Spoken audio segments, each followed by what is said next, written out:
ದೊಡ್ಡ ಕಾರ್ಯ ಮಾಡಲಿಕ್ಕೆ ನನ್ನ ದೇವರ ಶಕ್ತನು. ನಮ್ಮನ್ನು ಆನ್ಲೈನ್ಗಳಲ್ಲಿ ವೀಕ್ಷಿಸ್ತಾ ಇರುವಂಥ ಅನೇಕ ಪ್ರಿಯಪಟ್ಟವರು ಇದ್ದೀರ. ಇಲ್ಲಿ ವಾಕ್ಯ ಹೇಳ್ತಾ ಇರಬೇಕಾದ್ರೆ ನಿಮ್ಮ ಮನೆಗಳಲ್ಲಿ ದೇವರ ದೊಡ್ಡ ಸಾನ್ನಿಧ್ಯವನ್ನು ನೀವು ಅನುಭವಿಸಲಿಕ್ಕೆ ಸಾಧ್ಯ. ಆದ್ದರಿಂದ ಪ್ರಾರ್ಥನೆಯ ಪೂರ್ವಕವಾಗಿ ನಾವು ದೇವರ ಸಮ್ಮುಖದಲ್ಲಿ ನಾವಾಗಿರುವಂಥರಾಗಿರೋಣ. ಈ ದಿನದಲ್ಲಿ ನನ್ನ ಸಂದೇಶದ ಆರಂಭದ ವಚನಗಳನ್ನು ನಿಮ್ಮ ನೆನಪಿಗೆ ನಾನು ತರಲಿಕ್ಕಾಗಿ ನಾನು ಇಷ್ಟಪಡ್ತೇನೆ. ಯೆಶಾಯನ ಬರೆದ ಪ್ರವಾದಿ ಗ್ರಂಥ 38ನೇ ಅಧ್ಯಾಯದ ಅದರ 15ನೇ ವಚನವನ್ನು ನಾವು ಗಮನಿಸಿದಾಗ ನಾವು ಈ ರೀತಿಯಾಗಿ ನಾವು ಗಮನಿಸ್ತೇವೆ. ನಾನು ಏನು ಹೇಳಲಿ, ಆತನು ನನಗೆ ಮಾತು ಕೊಟ್ಟು ತಾನೇ ನೆರವೇರಿಸಿದ್ದಾನೆ. ನನ್ನ ಆತ್ಮಕ್ಕೆ ಸಂಭವಿಸಿದ ದುಃಖವನ್ನು ಸ್ಮರಿಸುತ್ತಾ ನನ್ನ ಜೀವಮಾನದಲ್ಲೆಲ್ಲ ಮೆಲ್ಲಗೆ ನಡೆಯುವೆನು ಎಂಬುದಾಗಿ ದೇವರ ವಾಕ್ಯದಲ್ಲಿ ನಾವು ಗಮನಿಸ್ತೇವೆ. ಇವತ್ತು ನನ್ನ ಸಂದೇಶದ ಪೀಠಿಕೆಯ ಭಾಗವಾಗಿರ್ತದೆ. ದೇವರು ತಾನು ಮಾತು ಕೊಟ್ಟು ತಾನೇ ಅದನ್ನು ನೆರವೇರಿಸ್ತಾನೆ. ದೇವರು ನಮ್ಮ ಜೀವಿತದಲ್ಲಿ ಏನಾದರೂ ಮಾತು ಕೊಟ್ಟಿದ್ರೆ ನನ್ನ ದೇವರು ಆತನ ಮಾತನ್ನು ಎಂದಿಗೂ ದೇವರು ಬದಲಾಯಿಸೋದಿಲ್ಲ. ನಮ್ಮ ಪ್ರತಿಯೊಬ್ಬರ ಜೀವಿತಗಳಲ್ಲಿ ದೇವರು ಏನು ಮಾತು ಕೊಟ್ಟಿದ್ದಾನೋ ಅದನ್ನು ದೇವರು ನೆರವೇರಿಸ್ತಾನೆ. ಇವತ್ತು ಅದನ್ನು ನಂಬೋರಿದ್ರೆ ಮಾತ್ರ ಗಟ್ಟಿಯಾಗಿ ಒಂದು ಆಮೇನ್ ಹೇಳ್ರಿ. ನಿಮ್ಮ ಆತ್ಮಿಕವಾದ ಜೀವಿತದಲ್ಲಿ, ನಿಮ್ಮ ಆರ್ಥಿಕವಾದ ಜೀವಿತದಲ್ಲಿ, ನಿಮ್ಮ ಕುಟುಂಬದ ಜೀವಿತದಲ್ಲಿ, ನಿಮ್ಮ ವ್ಯಕ್ತಿಗತವಾದ ಜೀವಿತಗಳಲ್ಲಿ, ನಿಮ್ಮ ಮಕ್ಕಳ ವಿಷಯದಲ್ಲಿ, ನಿಮ್ಮ ಸೇವೆ ವಿಷಯಗಳಲ್ಲಿ ಏನೇ ಆಗಿರಲಿ, ಕರ್ತನು ನಿಮಗಾಗಿ ಏನಾದರೂ ಮಾತು ಕೊಟ್ಟಿದ್ದಾನ, ವಾಗ್ದಾನವನ್ನು ದೇವರು ಮಾಡಿದ್ದಾನ, ನಿಮ್ಮ ಜೀವಿತದಲ್ಲಿ ಕರ್ತನು ಏನಾದರೂ ಒಂದು ಸಂಗತಿಯನ್ನು ದೇವರು ಪ್ರವದಿಸಿದ್ದಾನ, ನಾನು ಹೇಳ್ತೇನೆ ದೇವರೇ ತಾನೇ ಅದನ್ನು ನೆರವೇರಿಸ್ತಾನೆ. ಒಂದು ಪಕ್ಷ ಮನುಷ್ಯನು ಮಾತು ಕೊಟ್ಟು ಮರೆತೋಗಿರ್ಬೋದು, ಒಂದು ಪಕ್ಷ ಮನುಷ್ಯನು ತಾನು ನಮಗೆ ಅನೇಕ ಆಶ್ವಾಸನೆಗಳನ್ನು, ಧೈರ್ಯವನ್ನು ಕೊಟ್ಟು ನಮಗೆ ಮರೆತೋಗಿರ್ಬೋದು. ಆದರೆ ನನ್ನ ದೇವರ ವಿಶೇಷತೆ, ಆತನ ಮಾತು ಕೊಟ್ಟು ಬದಲಾಗೋದಿಲ್ಲ, ಮಾತು ಕೊಟ್ಟು ನನ್ನ ದೇವರು ಮರೆತು ಹೋಗೋದಿಲ್ಲ, ಮಾತು ಕೊಟ್ಟು ನನ್ನ ದೇವರು ತಪ್ಪೋದಿಲ್ಲ. ನನ್ನ ದೇವರು ಏನು ಮಾತು ನಿಮಗೆ ಕೊಟ್ಟಿದ್ದಾನೋ ನನ್ನ ದೇವರು ತಾನಾಗೆ ಅದನ್ನು ನೆರವೇರಿಸ್ತಾನೆ. ಅದರಿಂದಲೇ ದೇವರ ವಾಕ್ಯ ಹೇಳ್ತದೆ, ಅದು ಪರಾಕ್ರಮದಿಂದ ಅಲ್ಲ, ಅದು ಶಕ್ತಿಯಿಂದ ಅಲ್ಲ, ಅದು ಯೆಹೋವನ ಆತ್ಮನಿಂದಲೇ ಎಂಬುದಾಗಿ ದೇವರ ವಾಕ್ಯದಲ್ಲಿ ನಾವು ಗಮನಿಸ್ತೇವೆ. ಎಲ್ಲರೂ ಬಾಯಿ ತೆರೆದು ನನ್ನ ಸಂಗಡ ಹೇಳ್ರಿ, ದೇವರು ನನಗೆ ಏನು ಮಾತು ಕೊಟ್ಟಿದ್ದಾನೋ, ಯಾವ ವಾಗ್ದಾನವನ್ನು ದೇವರು ನನಗೆ ಮಾಡಿದ್ದಾನೋ ಅದನ್ನು ದೇವರು ತಾನೇ ನೆರವೇರಿಸ್ತಾನೆ. ಗಟ್ಟಿಯಾಗಿ ಹೇಳ್ರಿ, ಅದನ್ನು ದೇವರು ತಾನೇ ನೆರವೇರಿಸ್ತಾನೆ. ಹಾಗಾದರೆ ಇದುವರೆಗೂ ದೇವರು ನನ್ನ ಜೀವನದಲ್ಲಿ ಮಾಡಿದ ವಾಗ್ದಾನಗಳು ನೆರವೇರಲಿಲ್ಲ ಎಂದು ಯಾರಾದರೂ ಭಾರ ಪಡೋರಿದ್ರೆ ನಾನು ಹೇಳ್ತೇನೆ, ದೇವರು ತಾನೇ ತನ್ನ ಮಾತು ಕೊಟ್ಟಿದ್ದನ್ನು ಕರ್ತನು ನೆರವೇರಿಸಲಿಕ್ಕಾಗಿ ಹೋಗುತ್ತಾನೆ. ಒಂದೆರಡು ವಚನಗಳನ್ನು ನಿಮ್ಮ ನೆನಪಿಗೆ ತಂದು ನಿಮ್ಮನ್ನು ಪ್ರಾರ್ಥನೆ ಕಡೆ ನಾನು ನಡೆಸಲಿಕ್ಕಾಗಿ ನಾನು ಇಷ್ಟಪಡುವನಾಗಿರ್ತೇನೆ. ಅರಣ್ಯಕಾಂಡ 23ನೇ ಅಧ್ಯಾಯದ ಅದರ 19ನೇ ವಚನದಿಂದ ನಾವು ಓದಿದಾಗ ದೇವರ ವಾಕ್ಯದಲ್ಲಿ ಈ ರೀತಿಯಾಗಿ ನಾವು ಗಮನಿಸ್ತೇವೆ. ದೇವರು ಮನುಷ್ಯನಂತೆ ಎರಡು ಮಾತಿನವನಲ್ಲ, ಮಾನವನಂತೆ ಮನಸ್ಸು ಬೇರೆ ಮಾಡಿಕೊಳ್ಳುವವನಲ್ಲ. ತಾನು ಹೇಳಿದ ಮೇರೆಗೆ ನಡೆಯುವುದಿಲ್ಲವೋ, ಮಾತು ಕೊಟ್ಟ ನಂತರ ನೆರವೇರಿಸುವುದಿಲ್ಲವೋ ಎಂಬುದಾಗಿ ದೇವರ ವಾಕ್ಯದಲ್ಲಿ ನಾವು ಗಮನಿಸ್ತೇವೆ. ಮತ್ತೊಂದು ಆವೃತ್ತಿಯ ವಚನವನ್ನು ನಾನು ಓದಲಿಕ್ಕಾಗಿ ನಾನು ಇಷ್ಟಪಡುವವನಾಗಿರ್ತೇನೆ. ಅಲ್ಲಿ ದೇವರ ವಾಕ್ಯದಲ್ಲಿ ನಾವು ಈ ರೀತಿಯಾಗಿ ಗಮನಿಸ್ತೇವೆ. ದೇವರು ಮನುಷ್ಯನಂತೆ ಎರಡು ಮಾತಿನವನಲ್ಲ, ಮಾನವನಂತೆ ಮನಸ್ಸು ಬೇರೆ ಮಾಡಿಕೊಳ್ಳುವವನಲ್ಲ. ತಾನು ಹೇಳಿದ ಮೇರೆಗೆ ನಡೆಯುವುದಿಲ್ಲವೋ, ಮಾತು ಕೊಟ್ಟ ನಂತರ ನೆರವೇರಿಸುವುದಿಲ್ಲವೋ ಎಂಬುದಾಗಿ. ಮನುಷ್ಯನ ಒಂದು ಸ್ವಭಾವ, ಮನುಷ್ಯ ಒಬ್ಬನನ್ನು ಪ್ರೀತಿ ಮಾಡಿದ್ರೆ ಆ ಪ್ರೀತಿ ಇರೋವರೆಗೂ ಮಾತು ಕೊಟ್ಟಿದ್ದು ನೆರವೇರಿಸ್ತಾನೆ. ಆದರೆ ಆ ಪ್ರೀತಿಯಲ್ಲಿ ಏನಾದರೂ ಸ್ವಲ್ಪ ತಾರತಮ್ಯ ಬಂದ್ಬಿಟ್ರೆ, ಆ ಪ್ರೀತಿಯಲ್ಲಿ ಏನಾದರೂ ಒಂದು ಸ್ವಲ್ಪ ವ್ಯತ್ಯಾಸಗಳು ಬಂದರೆ ಆತನು ಕೊಟ್ಟಂಥ ಮಾತನ್ನು ನೆರವೇರಿಸೋದಾಗಲಿ ಅದನ್ನು ನೆನಪು ಮಾಡಿಕೊಳ್ಳುವುದು ಸಹ ಆತನು ಮಾಡೋದಿಲ್ಲ. ಯಾಕಂದರೆ ಮನುಷ್ಯನ ಪ್ರೀತಿ, ಮನುಷ್ಯನ ಆರೈಕೆಗಳು ಅನೇಕ ಸಾರಿ ಮಾತುಗಳು ಬದಲಾಗ್ತದೆ. ಆದರೆ ನನ್ನ ದೇವರ ವಿಶೇಷತೆ ಏನು ಎಂಬುದಾಗಿ ಗಮನಿಸಿದಾಗ, ಒಂದನೇದಾಗಿ ನನ್ನ ದೇವರು ಮನುಷ್ಯನಂತೆ ಎರಡು ಮಾತಿನವನಲ್ಲ. ನನ್ನ ದೇವರು ಈಗೊಂದು ಅನಂತರ ಒಂದು ಹೇಳುವ ದೇವರು ನನ್ನ ದೇವರಲ್ಲ. ಬೈಬಲಲ್ಲಿ ನಾವು ಕೀರ್ತನೆ 12ನೇ ಅಧ್ಯಾಯದ 1ನೇ ವಚನದಲ್ಲಿ ಗಮನಿಸಿದಾಗ ಬೈಬಲಲ್ಲಿ ಕೀರ್ತನೆಗಾರನು ಹೇಳ್ತಾನೆ, ಯೆಹೋವನೇ ರಕ್ಷಿಸು, ಭಕ್ತರು ಏನಾಗಿದ್ದಾರೆ, ಮುಗಿದು ಹೋಗಿದ್ದಾರೆ. ಯಾಕೆ ಭಕ್ತರು ಮುಗಿದು ಹೋಗಿದ್ದಾರೆ ಎಂಬುದಾಗಿ ಕೀರ್ತನೆಗಾರನು ಹೇಳಬೇಕಾದ್ರೆ ಅದಕ್ಕೆ ಉತ್ತರವನ್ನು ಆತನು ಹೇಳ್ತಾನೆ, ಪ್ರತಿಯೊಬ್ಬನ ನೆರೆಯವನ ಸಂಗಡ ಹುಸಿಯನ್ನೇ ಆತನ ಮಾತಾಡ್ತಾನೆ, ಒಳಗೊಂದು ಹೊರಗೊಂದು ಆತನ ಮಾತನಾಡ್ತಾನೆ, ಬಾಯಿಯ ಮಾತುಗಳಿಂದ ಅವನನ್ನು ಆಶೀರ್ವದಿಸ್ತಾನೆ, ಅದರ ಹೃದಯದ ಅಂತರ ಭಾಗದಿಂದ ಅವನನ್ನು ಶಪಿಸ್ತಾನೆ ಎಂಬುದಾಗಿ ದೇವರ ವಾಕ್ಯ ಹೇಳ್ತದೆ. ಭಕ್ತಿ ಎನ್ನೋದು ನಮ್ಮ ನಾಲಿಗೆಯಿಂದ ಬರೋದಲ್ಲ, ಭಕ್ತಿ ಎನ್ನೋದು ನಮ್ಮ ಹೃದಯದಿಂದ ಬರುವಂಥದ್ದು. ಅದರಿಂದಲೇ ದೇವರು ತಾನು ಹೇಳ್ತಾನೆ, ಮನುಷ್ಯನ ಹಾಗೆ ದೇವರು ಹೊರಗಡೆ ನೋಡುವವನಲ್ಲ, ನನ್ನ ದೇವರು ಹೃದಯದ ಅಂತರಿಂದ್ರಿಯವನ್ನ ಪರಿಶೋಧಿಸುವ ದೇವರು ನನ್ನ ದೇವರಾಗಿದ್ದಾನೆ. ಅದರಿಂದಲೇ ಕೀರ್ತನೆಗಾರನು ಹೇಳ್ತಾನೆ, ಯೆಹೋವನೇ ರಕ್ಷಿಸು, ಭಕ್ತರು ಮುಗಿದು ಹೋಗಿದ್ದಾರೆ. ಯಾಕೆ ಅಂದರೆ ಮನುಷ್ಯನು ತಾನು ಎರಡು ಮಾತಿನವನು. ಅದರ ಅರ್ಥ ಏನಂದ್ರೆ ಬಾಯಿಂದ ಒಂದು ಆಡ್ತಾನೆ, ಒಳಗಡೆ ಇನ್ನೊಂದು ಆತನ ಮಾತನಾಡ್ತಾನೆ. ನೆರೆಯವನ ಸಂಗಡ, ಪ್ರತಿಯೊಬ್ಬನ ಸಂಗಡ, ತನ್ನ ಪಕ್ಕದಲ್ಲಿ ಕೂತ್ಕೊಂಡಿರೋನ ಸಂಗಡ ಹುಸಿಯನ್ನೇ ಆತನು ಸುಳ್ಳು ಮಾತುಗಳನ್ನೇ ಆತನು ಆಡ್ತಾನೆ ಎಂಬುದಾಗಿ. ಆದರೆ ನನ್ನ ದೇವರು ಈ ಲೋಕದ ಮನುಷ್ಯರ ರೀತಿಯಲ್ಲಿ ನನ್ನ ದೇವರಲ್ಲ. ಆತನು ಒಳಗೊಂದು ಹೊರಗೊಂದು ನನ್ನ ದೇವರು ಮಾತನಾಡುವವನಲ್ಲ. ನನ್ನ ದೇವರು ಎರಡು ಮಾತಿನ ಉಳ್ಳ ದೇವರು ನನ್ನ ದೇವರಲ್ಲ. ಮನುಷ್ಯನಂತೆ, ಮಾನವನಂತೆ ಮನಸ್ಸನ್ನು ದೇವರು ಬೇರೆ ಮಾಡಿಕೊಳ್ಳೋದಿಲ್ಲ. ಈಗ ನಾನು ಆಶೀರ್ವಾದ ಮಾಡಿಬಿಡ್ತೀನಿ ಅಂತ ಹೇಳಿ ಮರುಕ್ಷಣದಲ್ಲಿ ನಿನ್ನನ್ನು ಶಪಿಸ್ತೀನಿ ಅಂತ ಹೇಳುವ ನನ್ನ ದೇವರಲ್ಲ. ನಿನ್ನನ್ನು ಆಶೀರ್ವದಿಸ್ತೀನಿ ಅಂದರೆ ನನ್ನ ದೇವರು ಆಶೀರ್ವಾದ ಮಾಡೇ ಮಾಡ್ತಾನೆ. ನಿನ್ನನ್ನು ಉದ್ಧರಿಸುತ್ತೀನಿ ಅಂದರೆ ನನ್ನ ದೇವರು ಉದ್ಧರಿಸ್ತಾನೆ. ನಿನ್ನನ್ನು ಬೆಳೆಸ್ತೀನಿ ಅಂತ ಹೇಳಿದ್ರೆ ನನ್ನ ದೇವರು ಬೆಳೆಸ್ತಾನೆ. ಆತನ ಮಾನವನಂತೆ ಮನಸ್ಸನ್ನು ಎಂದಿಗೂ ನನ್ನ ದೇವರು ಬೇರೆ ಮಾಡಿಕೊಳ್ಳೋದಿಲ್ಲ. ಮೂರನೇದಾಗಿ ನಾವು ದೇವರ ವಾಕ್ಯದಲ್ಲಿ ಗಮನಿಸ್ತೇವೆ, ತಾನು ಹೇಳಿದ ಮೇರೆಗೆ ನಡೆಯುವುದಿಲ್ಲವೋ. ಅದರ ಅರ್ಥ ಏನಂದ್ರೆ ದೇವರು ಏನು ಮಾತು ಕೊಟ್ಟಿದ್ದಾನೋ ಅದೇ ಸ್ಟ್ಯಾಂಡಲ್ಲಿ ದೇವರು ನಿಲ್ತಾನೆ. ಇನ್ನೊಂದು ಸಾರಿ ನಾನು ಹೇಳ್ತಾನೆ, ದೇವರು ಏನು ಮಾತು ಕೊಟ್ಟಿದ್ದಾನೋ ಅದೇ ರೀತಿ ದೇವರ ಆತನನ್ನು ನಡ್ಕೊಳ್ತಾನೆ. ಮತ್ತೊಂದು ವಿಶೇಷತೆ ಏನಾಗಿರ್ಬೇಕು ಗೊತ್ತಾ, ಮಾತನ್ನು ಹೊಂದಿಕೊಂಡಂತ ನಾವು ದೇವರ ಮಾತಿನ ಪ್ರಕಾರ ನಡೆಯುವಂತ ಹಂಗಿನಲ್ಲಿ ಇದ್ದೇವೆ ಎನ್ನುವುದನ್ನ ಮತ್ತೊಂದು ಭಾಗದಲ್ಲಿ ನಾವು ಮರೆಯಬಾರದು. ಬೈಬಲ್ ಹೇಳ್ತದೆ, ದೇವರ ಮಾತು ಕೊಟ್ಟ ನಂತರ ಅದೇ ಮಾತು ಪ್ರಕಾರ ಆತನು ನಡೀತಾನೆ. ದೇವರ ಆ ಮಾತು ತಪ್ಪಿ ಎಡಕ್ಕಾಗ್ಲಿ ಬಲಕ್ಕಾಗ್ಲಿ ನನ್ನ ದೇವರು ಎಂದಿಗೂ ತಿರುಗಿಕೊಳ್ಳೋದಿಲ್ಲ. ದೇವರು ಏನು ಮಾತು ಕೊಟ್ಟಿರ್ತಾನೋ ಅದೇ ಪ್ರಕಾರ ದೇವರು ನಮ್ಮ ಜೀವಿತದಲ್ಲಿ ಆತನು ನಡೆದುಕೊಳ್ಳುತ್ತಾನೆ. ಹಾಗಾದ್ರೆ ಇವತ್ತು ದೇವರ ಮಕ್ಕಳು ಗಮನಿಸಿ, ನನ್ನ ದೇವರು ನಿಮ್ಮ ಜೀವಿತದಲ್ಲಿ ನಾನು ನಿನ್ನನ್ನು ಕಾಯುವ ದೇವರು ಎಂಬುದಾಗಿ ದೇವರು ನಿನ್ನ ಜೀವನದಲ್ಲಿ ಮಾತು ಕೊಟ್ರೆ ನನ್ನ ದೇವರು ಕಾಯುವವನಾಗೇ ನಿನ್ನ ಜೀವನದಲ್ಲಿ ನಡ್ಕೊಳ್ತಾನೆ. ನನ್ನ ದೇವರು ನಿನ್ನನ್ನು ಉದ್ಧರಿಸುವ ದೇವರು ಎಂಬುದಾಗಿ ದೇವರು ನಿನಗೆ ಮಾತು ಕೊಟ್ರೆ ನನ್ನ ದೇವರು ನಿನ್ನ ಜೀವನದಲ್ಲಿ ಉದ್ಧರಿಸುವವನ ಹಾಗೆ ನನ್ನ ದೇವರು ನಡ್ಕೊಳ್ತಾನೆ. ನಾನು ನಿನ್ನನ್ನು ಪರಿಶುದ್ಧ ಮಾಡುವ ದೇವರು ಎಂಬುದಾಗಿ ನನ್ನ ದೇವರು ನಿನಗೆ ಮಾತು ಕೊಡುವುದಾದ್ರೆ ನನ್ನ ದೇವರು ನಿನ್ನನ್ನು ಪರಿಶುದ್ಧ ರೀತಿಯಲ್ಲಿ ನಡೆಸಿಕೊಳ್ಳುವ ಹಾಗೆ ಆತನೇ ನಿನ್ನ ಮುಂಭಾಗದಲ್ಲಿ ನಡೆದುಕೊಳ್ಳುವವನಾಗಿರ್ತಾನೆ.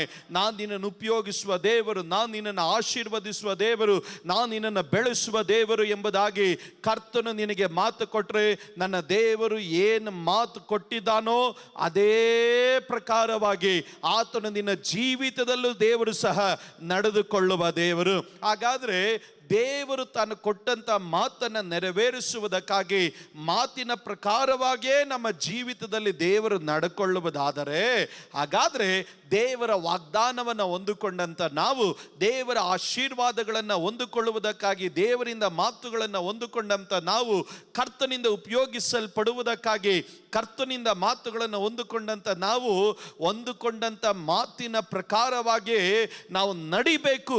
ಆ ನಡೆಯುವಂತ ಹಂಗಿನಲ್ಲಿ ನಾವು ಇರಬೇಕು ಎಂಬುದನ್ನು ನಾವು ಚೆನ್ನಾಗಿ ಅರ್ಥ ಮಾಡಿಕೊಳ್ಬೇಕು. ಅದರಿಂದಲೇ ದೇವರ ವಾಕ್ಯದಲ್ಲಿ ಮುಂದಿನ ಪದ ಈ ರೀತಿಯಾಗಿ ಹೇಳುತ್ತದೆ, ಮಾತು ಕೊಟ್ಟ ನಂತರ ದೇವರು ನೆರವೇರಿಸುವುದಿಲ್ಲವೋ, ದೇವರು ಮಾತು ಕೊಟ್ಟ ಪ್ರಕಾರವಾಗಿ ನನ್ನ ದೇವರು ಆತನು ನಮ್ಮ ಜೀವನದಲ್ಲಿ ವಾಗ್ದಾನಗಳನ್ನು ನೆರವೇರಿಸ್ತಾನೆ. ಇವತ್ತು ಯೇಸುವಿನ ನಾಮದಲ್ಲಿ ನಾನು ಕೂಗಿ ಹೇಳ್ತೇನೆ, ಆತ್ಮೀಕವಾದ ಜೀವಿತದಲ್ಲಿ ಕರ್ತನು ನಿಮಗೇನು ವಾಗ್ದಾನ ಮಾಡಿದನೋ ಅದನ್ನು ನನ್ನ ದೇವರು ನೆರವೇರಿಸ್ತಾನೆ. ನಿಮ್ಮ ಕುಟುಂಬದ ಜೀವಿತಗಳಲ್ಲಿ ಕರ್ತನು ತಾನು ಏನು ವಾಗ್ದಾನ ಮಾಡಿದನೋ ಅದನ್ನು ನನ್ನ ದೇವರು ನೆರವೇರಿಸುತ್ತಾನೆ.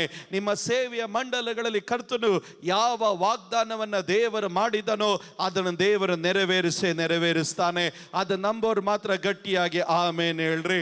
ಹಾಗಾದ್ರೆ ಮಾತು ಕೊಟ್ಟ ಪ್ರಕಾರ ದೇವರು ಆತನು ನಡೆದುಕೊಳ್ಳುವುದಾದರೆ, ಅದನ್ನು ನೆರವೇರಿಸುವುದಾದರೆ ನಿಮ್ಮ ಹಂಗೇನು ಗೊತ್ತ, ದೇವರ ಮಾತುಗಳಲ್ಲಿ ನಾವು ಸಂತೋಷ ಪಡಬೇಕು. ಇನ್ನೊಂದು ಸಾರಿ ನಾನು ಹೇಳ್ತೇನೆ, ದೇವರ ಮಾತು ತಪ್ಪೋದಿಲ್ಲ. ದೇವರು ಮಾತು ಕೊಟ್ಟಂತ ಪ್ರಕಾರವಾಗಿ ಮಾತು ಬಿಟ್ಟು ದೇವರು ನಡೆಯೋದಿಲ್ಲ. ತಾನು ಹೇಳಿದ್ದನ್ನು ದೇವರು ನೆರವೇರಿಸ್ತಾನೆ. ತಾನು ಹೇಳಿದಂತೆಯೇ ದೇವರು ನಡೆಯುತ್ತಾನೆ. ತಾನು ಹೇಳಿದಂತೆ ದೇವರು ಅದನ್ನು ನೆರವೇರಿಸುವ ದೇವರಾಗಿದ್ದಾನೆ. ಹಾಗಾದರೆ ದೇವರು ತನ್ನ ಮಾತಿನಲ್ಲಿ ತಾನು ನಿಲ್ಲಬೇಕಾದ್ರೆ ನಾವು ಕರ್ತನ ನುಡಿಗಳಲ್ಲಿ ನಾವು ಯಾವ ರೀತಿ ಇರಬೇಕು ಎನ್ನುವುದನ್ನು ನಾವು ಸಹ ದೇವರ ವಾಕ್ಯದಲ್ಲಿ ನಾವು ಕಲಿಯುವವರಾಗಿರಬೇಕು. ಸತ್ಯವೇದ ಗ್ರಂಥದಲ್ಲಿ 119ನೇ ಕೀರ್ತನೆಯನ್ನು ನಾವು ಓದಿದಾಗ ಬೈಬಲಲ್ಲಿ ನಾವು ಈ ರೀತಿಯಾಗಿ ಗಮನಿಸ್ತೇವೆ. 119ನೇ ಕೀರ್ತನೆ ಅದರ 161ನೇ ವಚನದಿಂದಲೇ ನಾವು ಓದಿಕೊಂಡು ಬಂದಾಗ ಬೈಬಲಲ್ಲಿ ನಾವು ಈ ರೀತಿಯಾಗಿ ನಾವು ಗಮನಿಸ್ತೇವೆ. ಕೀರ್ತನೆಗಾರನು ತಾನು ಈ ರೀತಿಯಾಗಿ ಹೇಳ್ತಾನೆ, ಪ್ರಭುಗಳು ನಿಷ್ಕಾರಣವಾಗಿ ನನ್ನನ್ನು ಹಿಂಸಿಸ್ತಾರೆ, ಆದರೆ ನನ್ನ ಹೃದಯವು ನಿನ್ನ ವಾಕ್ಯಕ್ಕೆ ಮಾತ್ರ ಭಯಪಡುತ್ತದೆ. ಕಾರಣ ಇಲ್ಲದಂತೆ ಜನ ನಮ್ಮನ್ನು ಹಿಂಸಿಸ್ತಾರೆ. ಕಾರಣ ಇಲ್ಲದಂತೆ ಜನ ನಮ್ಮ ಮೇಲೆ ಸುಳ್ಳು ಸುಳ್ಳು ಮಾತುಗಳನ್ನು ತಪ್ಪಾಗಿ ಆಪಾದನೆಯಾಗಿ ನಮ್ಮ ಮೇಲೆ ಹೊರಿಸ್ತಾರೆ. ಕಾರಣ ಇಲ್ಲದಂತೆ ನಮ್ಮನ್ನು ಮಾನಸಿಕವಾಗಿ, ಶಾರೀರಿಕವಾಗಿ, ನಮ್ಮನ್ನು ಕೌಟುಂಬಿಕವಾಗಿ ಜನ ನಮ್ಮನ್ನು ಹಿಂಸಿಸುವುದಕ್ಕಾಗಿ ನಿಲ್ತಾರೆ. ಆದರೆ ದೇವರ ಮಕ್ಕಳೇ, ನೀವು ಭಯಪಡಬೇಕಾಗಿರೋದು ಮನುಷ್ಯರಿಗಲ್ಲ, ನೀವು ಭಯಪಡಬೇಕಾಗಿರೋದು ದೇವರ ವಾಕ್ಯಕ್ಕೆ ಮಾತ್ರ.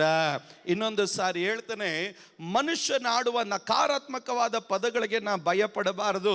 ನಮ್ಮನ್ನು ಹಿಂಸಿಸುವಂಥ ಜನರನ್ನು ನೋಡಿ ನಾ ಭಯಪಡಬಾರದು.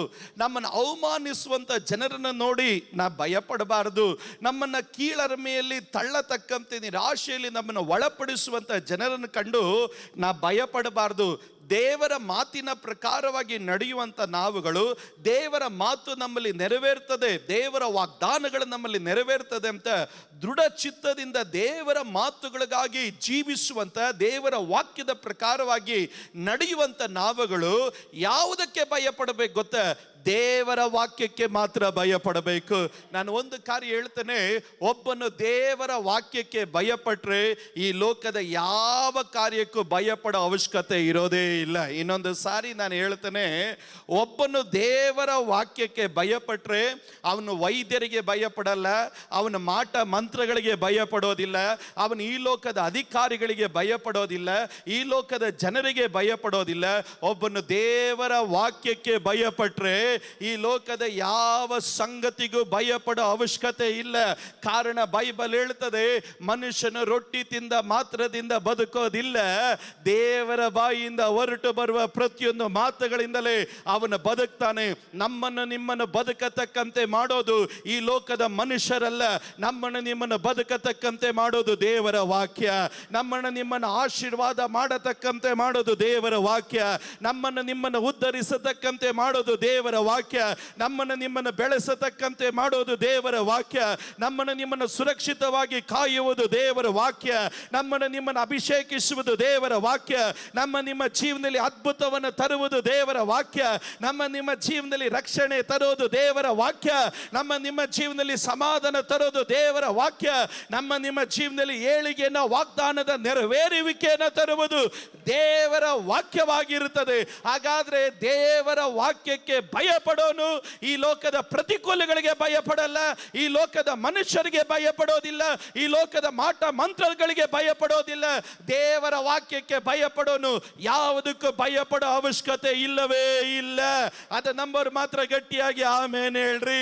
ಇವತ್ತಿನ ಕಾಲದ ಪರಿಸ್ಥಿತಿ ಏನಂದ್ರೆ ಜನ ಎಲ್ಲದಕ್ಕೂ ಭಯ ಪಡ್ತಾರೆ, ದೇವರ ವಾಕ್ಯಕ್ಕೆ ಭಯ ಪಡಲ್ಲ. ಯಾಕಂದ್ರೆ ವಾಕ್ಯ ಓದಲ್ಲ, ವಾಕ್ಯ ಧ್ಯಾನಿಸಲ್ಲ, ವಾಕ್ಯ ಕೇಳಲ್ಲ. ಹಣದ ಕೊರತೆ ಬಂದಾಗ ಭಯ ಪಡ್ತಾರೆ, ಚಿಕ್ಕ ತಲೆನೋವು ಬಂದ್ರೆ ಭಯ ಪಡ್ತಾರೆ, ಯಾರಾದ್ರೂ ಹಲ್ಲೆಲೂಯ ಮಾತುಗಳನ್ನ ಆಡಿದ್ರೆ ಭಯ ಪಡ್ತಾರೆ. ಭಯ ಭಯ ಭಯ ಭಯ. ನೀವು ಸ್ತೋತ್ರ ಹೇಳದೆ ಇದ್ದಾಗ ಸ್ತೋತ್ರ ಹೇಳಕ್ಕೂ ಭಯ. ಕಾರಣ ಏನಂದ್ರೆ ಈ ಲೋಕದ ಜನ ಇವತ್ತು ಅನೇಕ ವಿಶ್ವಾಸಿಗಳು ಭಯದಲ್ಲಿ ಸಿಕ್ಕಾಕೊಂಡಿದ್ದಾರೆ. ಯಾಕಂತಂದ್ರೆ ಯಾವುದಕ್ಕೆ ಭಯ ಪಡಬೇಕು ಅದಕ್ಕೆ ಭಯ ಪಡ್ತಾ ಇಲ್ಲ, ಮಿಕ್ಕಿದ ಎಲ್ಲದಕ್ಕೂ ಭಯ ಪಡ್ತಾ ಇದ್ದಾರೆ. ನಾನು ಒಂದು ಕಾರ್ಯ ಹೇಳ್ತಾನೆ, ದೇವರ ಮಕ್ಕಳು ಲೋಕದ ಸಂಗತಿಗಳಿಗೆಲ್ಲ ಭಯ ಪಡಬೇಕಾಗಿರೋದು ದೇವರ ಮಕ್ಕಳು ವಾಕ್ಯಕ್ಕೆ ಭಯ ಪಡಬೇಕು.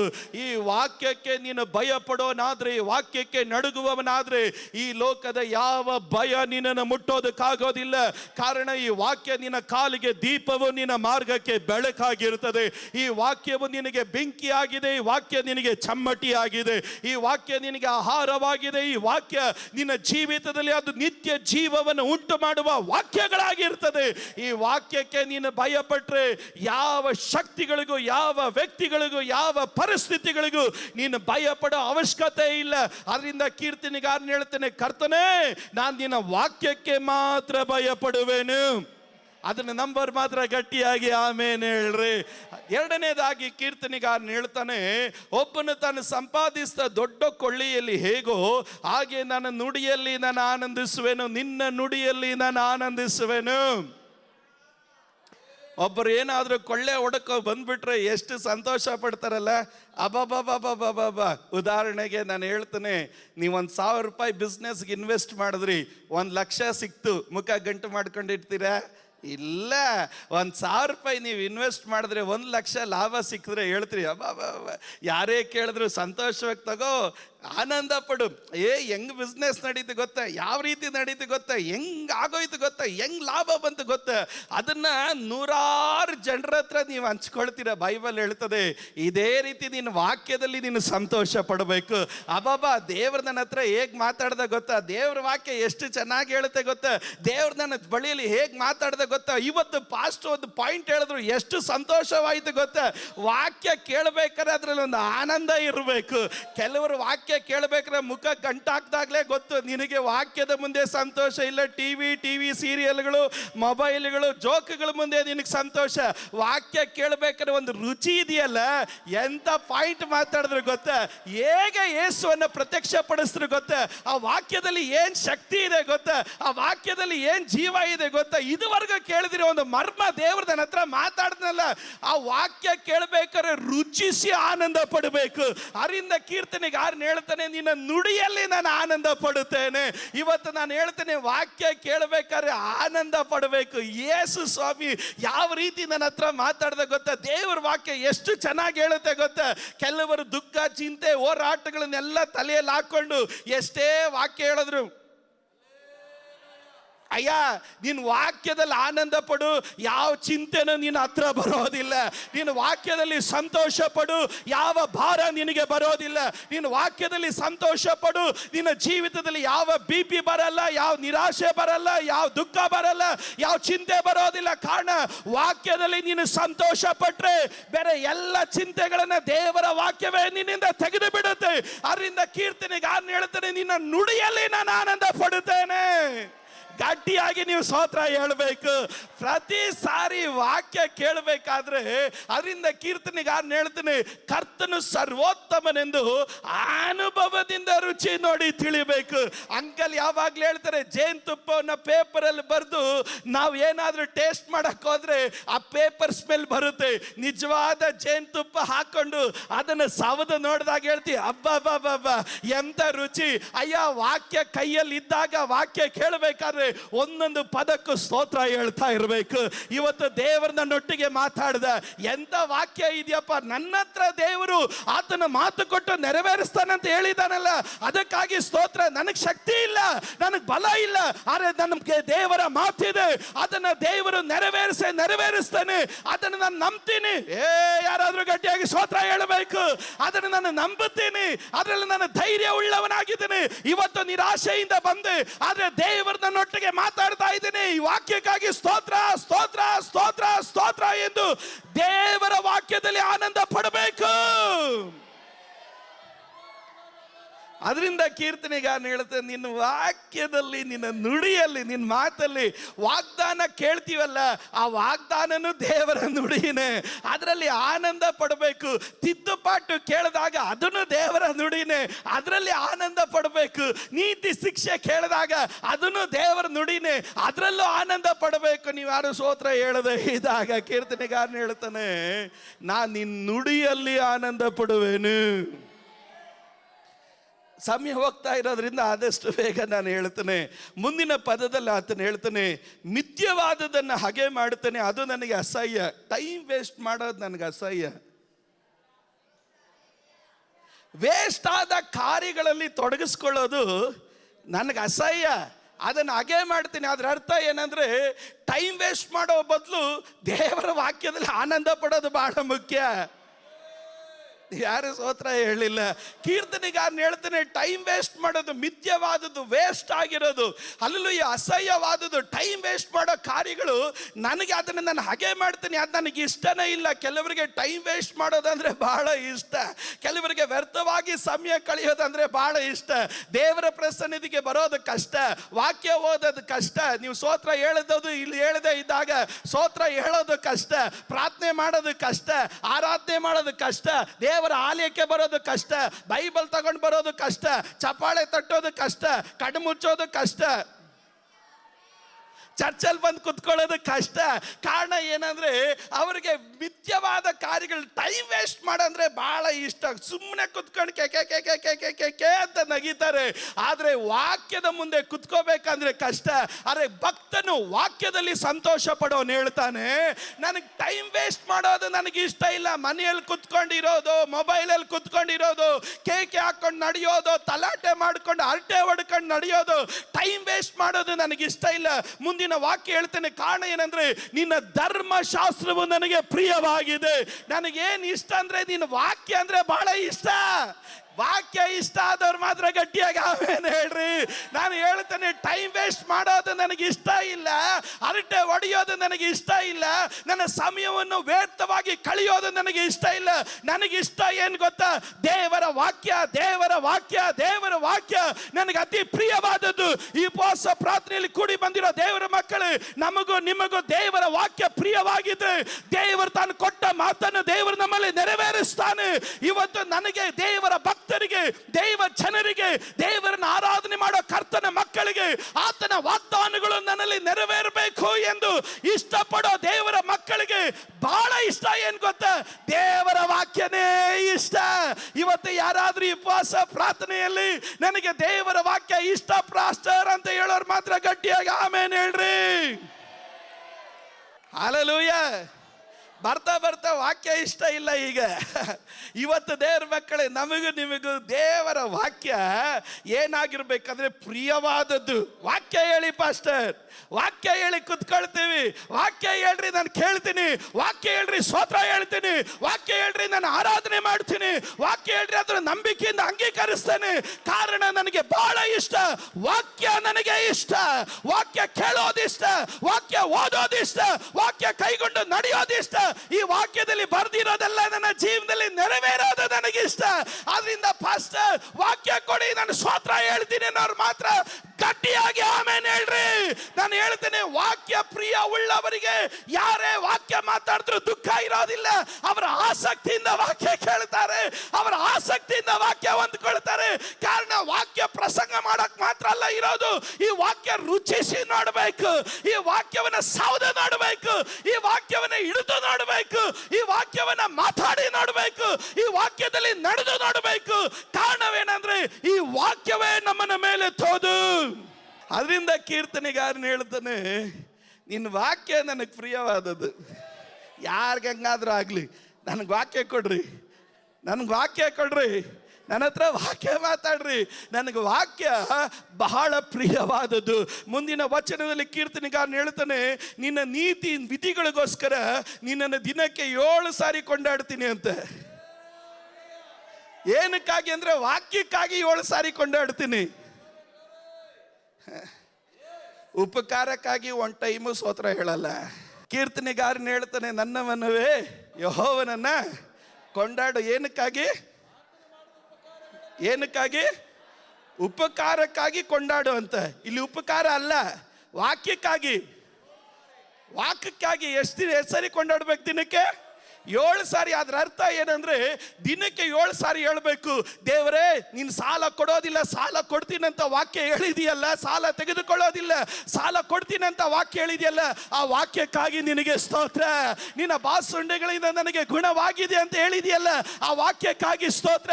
ನೀನು ನನಗೆ ಅಮೂಲ್ಯನು ಪ್ರಿಯನು ಅಂತ ನೀನು ಹೇಳಿದೆಯಲ್ಲ, ಆ ವಾಕ್ಯಕ್ಕಾಗಿ ಸ್ತೋತ್ರ.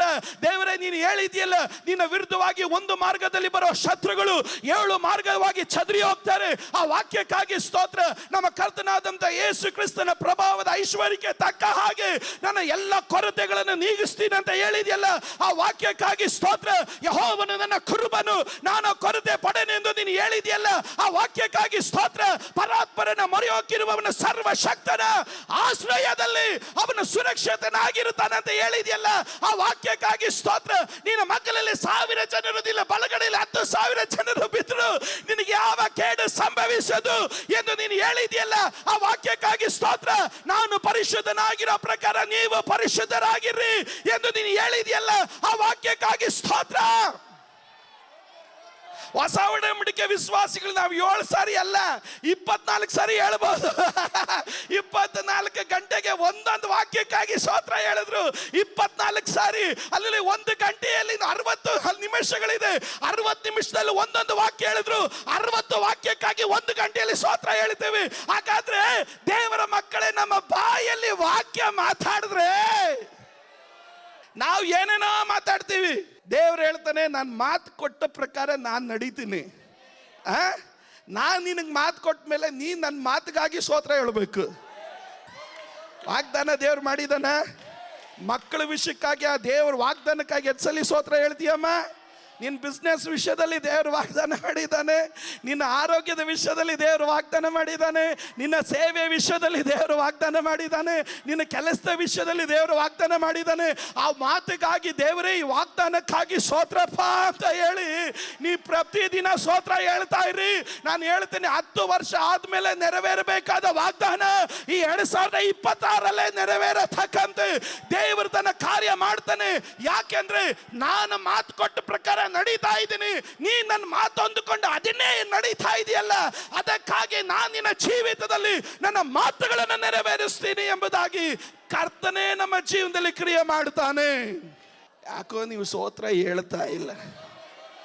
ಇವತ್ತು ಇನ್ನು ಅರ್ಧ ಗಂಟೆ ಇದೆ, ಸ್ತೋತ್ರ ಹೇಳ್ರಿ ಅಂದ್ರು 1 ಅವರ್ ಆಗುತ್ತೆ ನಿಮಗೆ ಸ್ತೋತ್ರ ಹೇಳಕ್ಕೆ. ಯಾಕೆ ಅಂದ್ರೆ ಅಷ್ಟು ವಾಗ್ದಾನ ಹೊಂದ್ಕೊಂಡಿದ್ದೀವಿ ನಾವು. ಅಷ್ಟು ವಾಗ್ದಾನವನ್ನು ಹೊಂದಿಕೊಂಡಂತ ನಾವು ಆ ವಾಗ್ದಾನಗಳಿಗೆಲ್ಲ ಸ್ತೋತ್ರ ಹೇಳಿದ್ರೆ, ನಾನು ಹೇಳ್ತೀನಿ, ಆಲಯ ಬಿಟ್ಟೋಗ ಮನಸ್ಸೇ ನಿಮಗೆ ಬರೋದಿಲ್ಲ. ಯಾಕಂದ್ರೆ ಅಷ್ಟು ವಾಕ್ಯ, ಅಷ್ಟು ವಾಗ್ದಾನ, ಅಷ್ಟು ಮಾತುಗಳನ್ನು ನಾವು ಕರ್ತನಿಂದ ನಾವು ಹೊಂದಿಕೊಂಡಿದ್ದೇವೆ. ಇವತ್ತು ನಾನು ಹೇಳ್ತೇನೆ, ನಿನ್ನ ಕುಟುಂಬದಲ್ಲಿ ಇಕ್ಕಟ್ಟಿದೆ, ಇಕ್ಕಟ್ಟು ಮಾತಾಡಬೇಡ. ಇಕ್ಕಟ್ಟುಗಳ ಮಧ್ಯದಲ್ಲಿ ದೇವರು ನನಗೆ ವಿಶೇಷ ಸಹಾಯಕನು, ಆ ವಾಕ್ಯಕ್ಕಾಗಿ ಸ್ತೋತ್ರ ಅಂತ ಹೇಳು. ನಿನ್ನ ಶರೀರದಲ್ಲಿ ರೋಗ ಇದೆ, ಆದ್ರೆ ಐಗುಪ್ತ ದೇಶದಲ್ಲಿ ಬರಮಾಡಿದ ಯಾವ ವ್ಯಾಧಿ ದೇವರು ನನಗೆ ಬರಮಾಡೋದಿಲ್ಲ. ನನ್ನ ದೇವರೇ ನನಗೆ ಆರೋಗ್ಯದಾಯಕನು. ಆ ವಾಗ್ದಾನಕ್ಕಾಗಿ, ಕರ್ತನಿ ವಾಕ್ಯಕ್ಕಾಗಿ ಸ್ತೋತ್ರ ಅಂತ ಹೇಳು. ಇವತ್ತು ಪ್ರತಿಕೂಲ ಮಾತಾಡಬೇಡ, ಹೋರಾಟ ಮಾತಾಡಬೇಡ, ವಾಕ್ಯ ಮಾತಾಡಿ ಸ್ತೋತ್ರ ಹೇಳ್ತಾ ಇರು. ಈ ವಾಕ್ಯ ಮಾತಾಡಿ ಸ್ತೋತ್ರ ಹೇಳ್ತಾ ಇರು. ಈ ವಾಕ್ಯ ಮಾತಾಡಿ ಸ್ತೋತ್ರ ಹೇಳ್ತಾ ಇರು. ಈ ವಾಕ್ಯದಲ್ಲಿರುವ ಶಕ್ತಿ ನಿನ್ನ ಮಣ್ಗುಡಾರದಲ್ಲಿ ಇಳಿಯುವುದು. 165ನೇ ವಚನ ನೋಡ್ರಿ, ನಿನ್ನ ಧರ್ಮಶಾಸ್ತ್ರವನ್ನು ಪ್ರೀತಿಸುವವರಿಗೆ ಸಂಪೂರ್ಣ ಸಮಾಧಾನ ಇರುತ್ತೆ. ಯಾರು ವಾಕ್ಯವನ್ನು ಪ್ರೀತಿಸ್ತಾರೋ ಅವ್ರಿಗೆ ಏನಿರುತ್ತೆ? ಗಟ್ಟಿಯಾಗಿ ಹೇಳ್ರಿ, ಏನಿರುತ್ತೆ? ಗಟ್ಟಿಯಾಗಿ ಇನ್ನೊಂದ್ಸರಿ ಹೇಳ್ರಿ, ಏನಿರುತ್ತೆ? ದೇವರ ವಾಕ್ಯವನ್ನ ಯಾರು ಪ್ರೀತಿಸ್ತಾರೋ ನೀನ್ ಸಮಾಧಾನ ಹುಡ್ಕೊಂಡೋಗೋ ಅವಶ್ಯಕತೆ ಇಲ್ಲ. ಸಂಪೂರ್ಣ ಸಮಾಧಾನ ನಿನಗಿದ್ದೇ ಇರುತ್ತೆ. ಇವತ್ತು ಅನೇಕರಿಗೆ ಎಲ್ಲ ಇದೆ, ಸಮಾಧಾನ ಇಲ್ಲ. ಯಾಕಂದ್ರೆ ವಾಕ್ಯ ಇಲ್ಲ. ಯಾರು ಸ್ತೋತ್ರ ಹೇಳಿಲ್ಲ? ಇವತ್ತು ಅನೇಕರಿಗೆ ಎಲ್ಲ ಇದೆ, ಸಮಾಧಾನ ಇಲ್ಲ. ಯಾಕೆ ಅಂದ್ರೆ ಅವರು ದೇವರ ವಾಕ್ಯವನ್ನು ಪ್ರೀತಿಸೋದಿಲ್ಲ, ದೇವರ ವಾಕ್ಯ ಬೇಕು ಎಂದು ಅವರು ಬಯಸೋದಿಲ್ಲ. ಆದರೆ ಕೀರ್ತನೆಗಾರನಾತನು ಹೇಳ್ತಾನೆ, ಈ ದೇವರ ವಾಕ್ಯವನ್ನ ಯಾರು ಪ್ರೀತಿಸ್ತಾರೋ ಅವರಿಗೆ 50-50 ಅಲ್ಲ, 99.99% ಅಲ್ಲ, 40/60 ಅಲ್ಲ, 30/70 ಅಲ್ಲ. ದೇವರ ವಾಕ್ಯವನ್ನ ಒಬ್ಬನು ಪ್ರೀತಿಸಿದ್ರೆ ಅವನಿಗೆ ಏನಿರುತ್ತೆ ಗೊತ್ತೇ? ಸಂಪೂರ್ಣ ಸಮಾಧಾನ ಇರುತ್ತೆ. ಇವತ್ತು ದೇವರ ಮಕ್ಕಳೇ, ನನ್ನ ನಿನ್ನ ಸಮಾಧಾನ ಬೆಳ್ಳಿಯೋ ಬಂಗಾರವೋ ಆಸ್ತಿಯೋ ಅಂತಸ್ತೋ ಸೌಭಾಗ್ಯಗಳಿಂದ ಬರೋದಲ್ಲ. ನನ್ನ ನಿನ್ನ ಸಮಾಧಾನ ಬರೋದು ಈ ದೇವರ ವಾಕ್ಯದಿಂದ. ಯೇಸು ಸ್ವಾಮಿ ಹೇಳಿದನು, ನನ್ನ ಸಮಾಧಾನವನ್ನ ನಾನು ನಿನಗೆ ಬಿಟ್ಟು ಹೋಗ್ತೇನೆ ಎಂಬುದಾಗಿ. ಹಾಗಾದ್ರೆ ವಾಕ್ಯವಾಗಿರುವ ಕ್ರಿಸ್ತನನ್ನ ನಾವು ಯಾವಾಗ ಪ್ರೀತಿಸೋದಕ್ಕಾಗಿ ಪ್ರಾರಂಭಿಸ್ತೀವೋ, ವಾಕ್ಯವನ್ನ ಹೆಚ್ಚಾಗಿ ನಾವು ಓದಲಿಕ್ಕಾಗಿ ನಾವು ಪ್ರಾರಂಭಿಸ್ತೀವೋ, ದೇವರ ಮಕ್ಕಳು ಗಮನಿಸಿ, ನಮ್ಮ ಮನಸ್ಸಿಗೆ ಸಮಾಧಾನ ಇರುತ್ತೆ, ನಮ್ಮ ಶರೀರಕ್ಕೆ ಸಮಾಧಾನ ಇರುತ್ತೆ, ನಮ್ಮ ಜೀವಿತಕ್ಕೆ ಸಮಾಧಾನ ಇರುತ್ತೆ. ನಾವು ಕೈ ಹಚ್ಚುವಂತ ಸಕಲ ವಿಷಯಗಳಲ್ಲೂ ನಮಗೆ ಅರ್ಧ ಸಮಾಧಾನ ಅಲ್ಲ, ನಮಗೆ ಸಂಪೂರ್ಣ ಸಮಾಧಾನ ಇರುತ್ತೆ. ಇವತ್ತು ದೇವರನ್ನು ಆರಾಧನೆ ಮಾಡೋ ದೇವರ ಮಕ್ಕಳು ಪ್ರತಿಯೊಬ್ಬರು ವಾಕ್ಯವನ್ನ ಪ್ರೀತಿಸಬೇಕು, ವಾಕ್ಯವನ್ನ ಪ್ರೀತಿಸಬೇಕು. ಯಾರು ದೇವರ ವಾಕ್ಯವನ್ನು ಪ್ರೀತಿಸ್ತಾರೋ ಅವರಿಗೆ ಸಂಪೂರ್ಣ ಸಮಾಧಾನ ಇರುತ್ತೆ. ಮುಂದಿನ ವಚನದಲ್ಲಿ ಗಮನಿಸ್ತೇವೆ, ಅಂತವರಿಗೆ ವಿಘ್ನಕರವಾದುದು ಒಂದು ಇರೋದಿಲ್ಲ. ಅಂತವರಿಗೆ, ಯಾರಿಗೆ? ವಾಕ್ಯವನ್ನು ಪ್ರೀತಿಸೋರಿಗೆ ಸಮಾಧಾನ ಇರುತ್ತೆ, ಸಮಾಧಾನ ಇರೋರಿಗೆ ವಿಘ್ನಕರವಾದದ್ದು. ಇವತ್ತು ಅನೇಕರು ಕೇಳಿದ್ರೆ, ನಿನ್ನ ಬಿಡುಗಡೆಗೆ ಆಶೀರ್ವಾದಕ್ಕೆ ಏನಪ್ಪ ತಡೆ ಅಂದ್ರೆ, ಯಾರೋ ಮಾಡಿರ್ಬೇಕು, ಅವ್ರ ತಡೆ ಇವ್ರ ತಡೆ, ಅವ್ರ ನೆನೆಸ್ಕೊಂಡೇ ಇವ್ರು ಕೊರಗ್ತಾ ಇರ್ತಾರೆ. ಆದರೆ ದೇವರ ವಾಕ್ಯನ ಪ್ರೀತಿಸೋನಿಗೊಂದು ವಿಶೇಷತೆ ಏನಿರುತ್ತೆ ಗೊತ್ತಾ? ನೆತ್ತಿಯಿಂದ ಪಾದದವರೆಗೂ ಸಮಾಧಾನ ಇರುತ್ತೆ.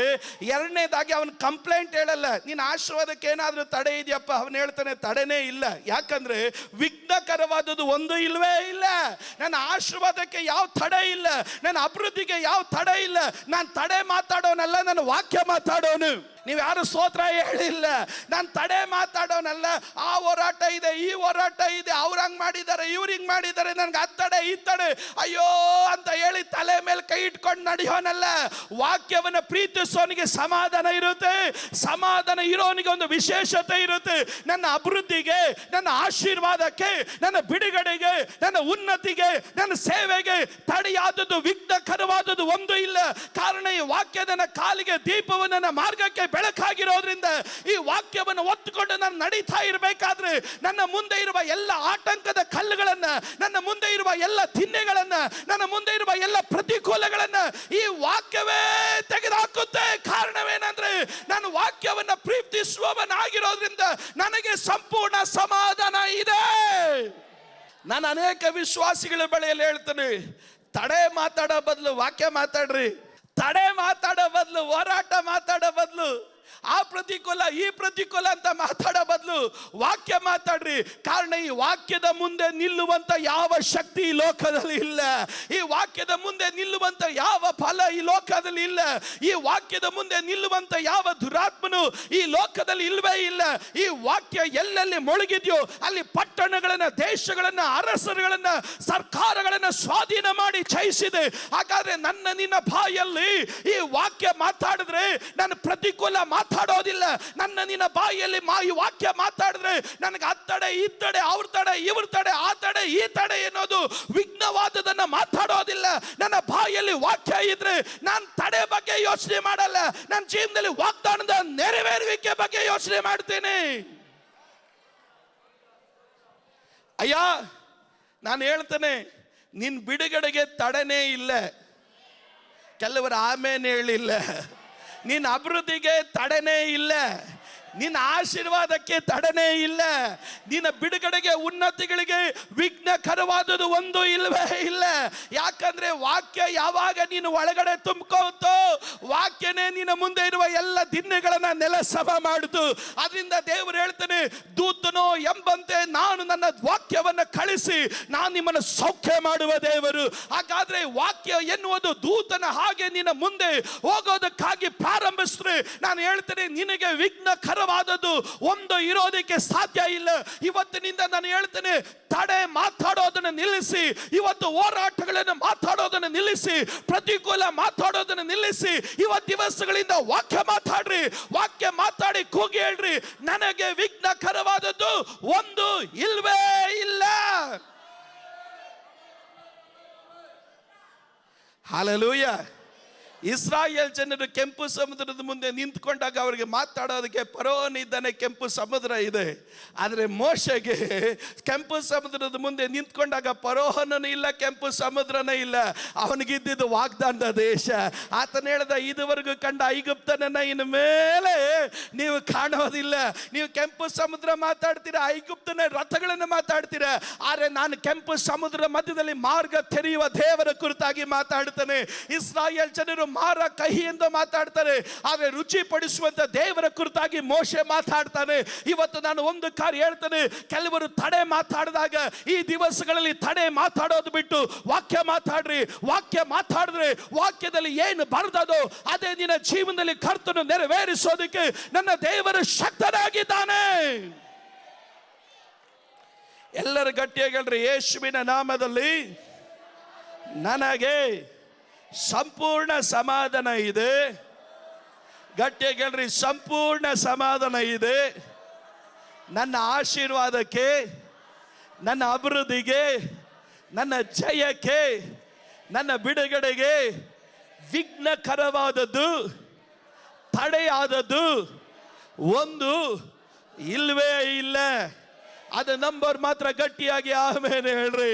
ಹಾಗಾದ್ರೆ ದೇವರು ಮಾತು ಕೊಟ್ಟಿದ್ದಾನೆ, ಆ ಮಾತನ್ನ ಪ್ರೀತಿಸಬೇಕು, ಆ ಮಾತಿನ ಪ್ರಕಾರ ನಡಿಬೇಕು. ಆ ಮಾತಿನ ಪ್ರಕಾರ ನೀನು ನಡೆಯೋದಕ್ಕಾಗಿ ಪ್ರಾರಂಭಿಸಿದಾಗ ನಿನಗೆ ವಿಘ್ನಕರವಾದದ್ದು ಒಂದು ಇರೋದಿಲ್ಲ. ದೇವರ ವಾಕ್ಯದ ವಿಶೇಷತೆ ಏನು ಎಂಬುದಾಗಿ ನಾವು ಗಮನಿಸಿದಾಗ 104ನೇ ಕೀರ್ತನೆ 28ನೇ ವಚನವನ್ನು ನಾವು ನೋಡಿದ್ರೆ, 104ನೇ ಕೀರ್ತನೆ 28ನೇ ವಚನವನ್ನು ನಾವು ಗಮನಿಸಿದಾಗ ಬೈಬಲ್ ಅಲ್ಲಿ ನಾವು ಈ ರೀತಿ ಗಮನಿಸ್ತೇವೆ, ನೀನು ಕೊಡಲು ಅವು ತೆಗೆದುಕೊಳ್ಳುತ್ತವೆ, ನೀನು ಕೈ ತೆರೆಯಲು ಅವು ಒಳ್ಳೆಯದನ್ನು ಹೊಂದಿ ತೃಪ್ತಿಗೊಳ್ಳುತ್ತದೆ ಎಂಬುದಾಗಿ. ದೇವರ ಕೈಯಿಂದ ಬರೋದು ಯಾವುದು ನಮಗೆ ದೋಷ ಇಲ್ಲ. ನೀವು ಆಮೇಲೆ ಹೇಳದಿದ್ರು ಅದು ಸತ್ಯ. ದೇವರ ಕೈಯಿಂದ ಬರೋದು ಯಾವುದು ದೋಷಕರವಾದದ್ದು ಇಲ್ವೇ ಇಲ್ಲ. ದೇವರ ಕೈಯಿಂದ ಬರೋದು ಕೆಟ್ಟದನ್ನೋದು ಯಾವುದು ಇಲ್ಲವೇ ಇಲ್ಲ. ದೇವರ ಕೈಯಿಂದ ಬರುವಂಥದ್ದು ನಮ್ಮ ಭವಿಷ್ಯವನ್ನು ಹಾಳು ಮಾಡಿತು ಅಂತ ಹೇಳ್ಕೊಳ್ಳೋದು ಯಾವುದು ಇಲ್ಲ. ದೇವರು ಕೈ ಚಾಚಿ ಕೊಟ್ರೆ ಬೈಬಲ್ ಹೇಳ್ತದೆ, ಒಳ್ಳೆಯದನ್ನೇ ಹೊಂದಿ ಅವರು ತೃಪ್ತರಾಗುತ್ತಾರೆ ಎಂಬುದಾಗಿ. ಕರ್ತನು ನಿಮಗಾಗಿ ಕೈ ತೆರೆದವನಾಗಿದ್ದಾನೆ. ನಾನು ಹೇಳ್ತೇನೆ, ಒಳ್ಳೆಯದನ್ನ ನೀವು ಹೊಂದಿಕೊಳ್ಳುತ್ತೀರ. ನನ್ನ ಜೀವನದಲ್ಲಿ ಕೆಟ್ಟದ್ದು ಸಂಭವಿಸಿತು, ನನ್ನ ಜೀವನದಲ್ಲಿ ದೋಷಕರವಾದದ್ದು ಸಂಭವಿಸಿತು, ನನ್ನ ಜೀವನದಲ್ಲಿ ನಾಶಕರವಾದದ್ದು ಸಂಭವಿಸಿತು ಎಂದು ಯಾರಾದರೂ ಭಾರ ಪಡ್ತಾ ಇದ್ರೆ ಇವತ್ತು ನಾನು ಹೇಳ್ತೇನೆ, ಆ ಸಂಗತಿಗಳನ್ನ ಯೇಸುವಿನ ನಾಮದಲ್ಲಿ ಮುರಿದು ನಿನ್ನ ಜೀವನದಲ್ಲಿ ಕರ್ತನಿಂದ ನೀನು ಒಳ್ಳೆಯದನ್ನೇ ಹೊಂದಿಕೊಳ್ಳುತ್ತಿ. ಅದು ನಂಬೋರಿದ್ರೆ ಗಟ್ಟಿಯಾಗಿ ಆಮೇನ್ ಹೇಳ್ರಿ.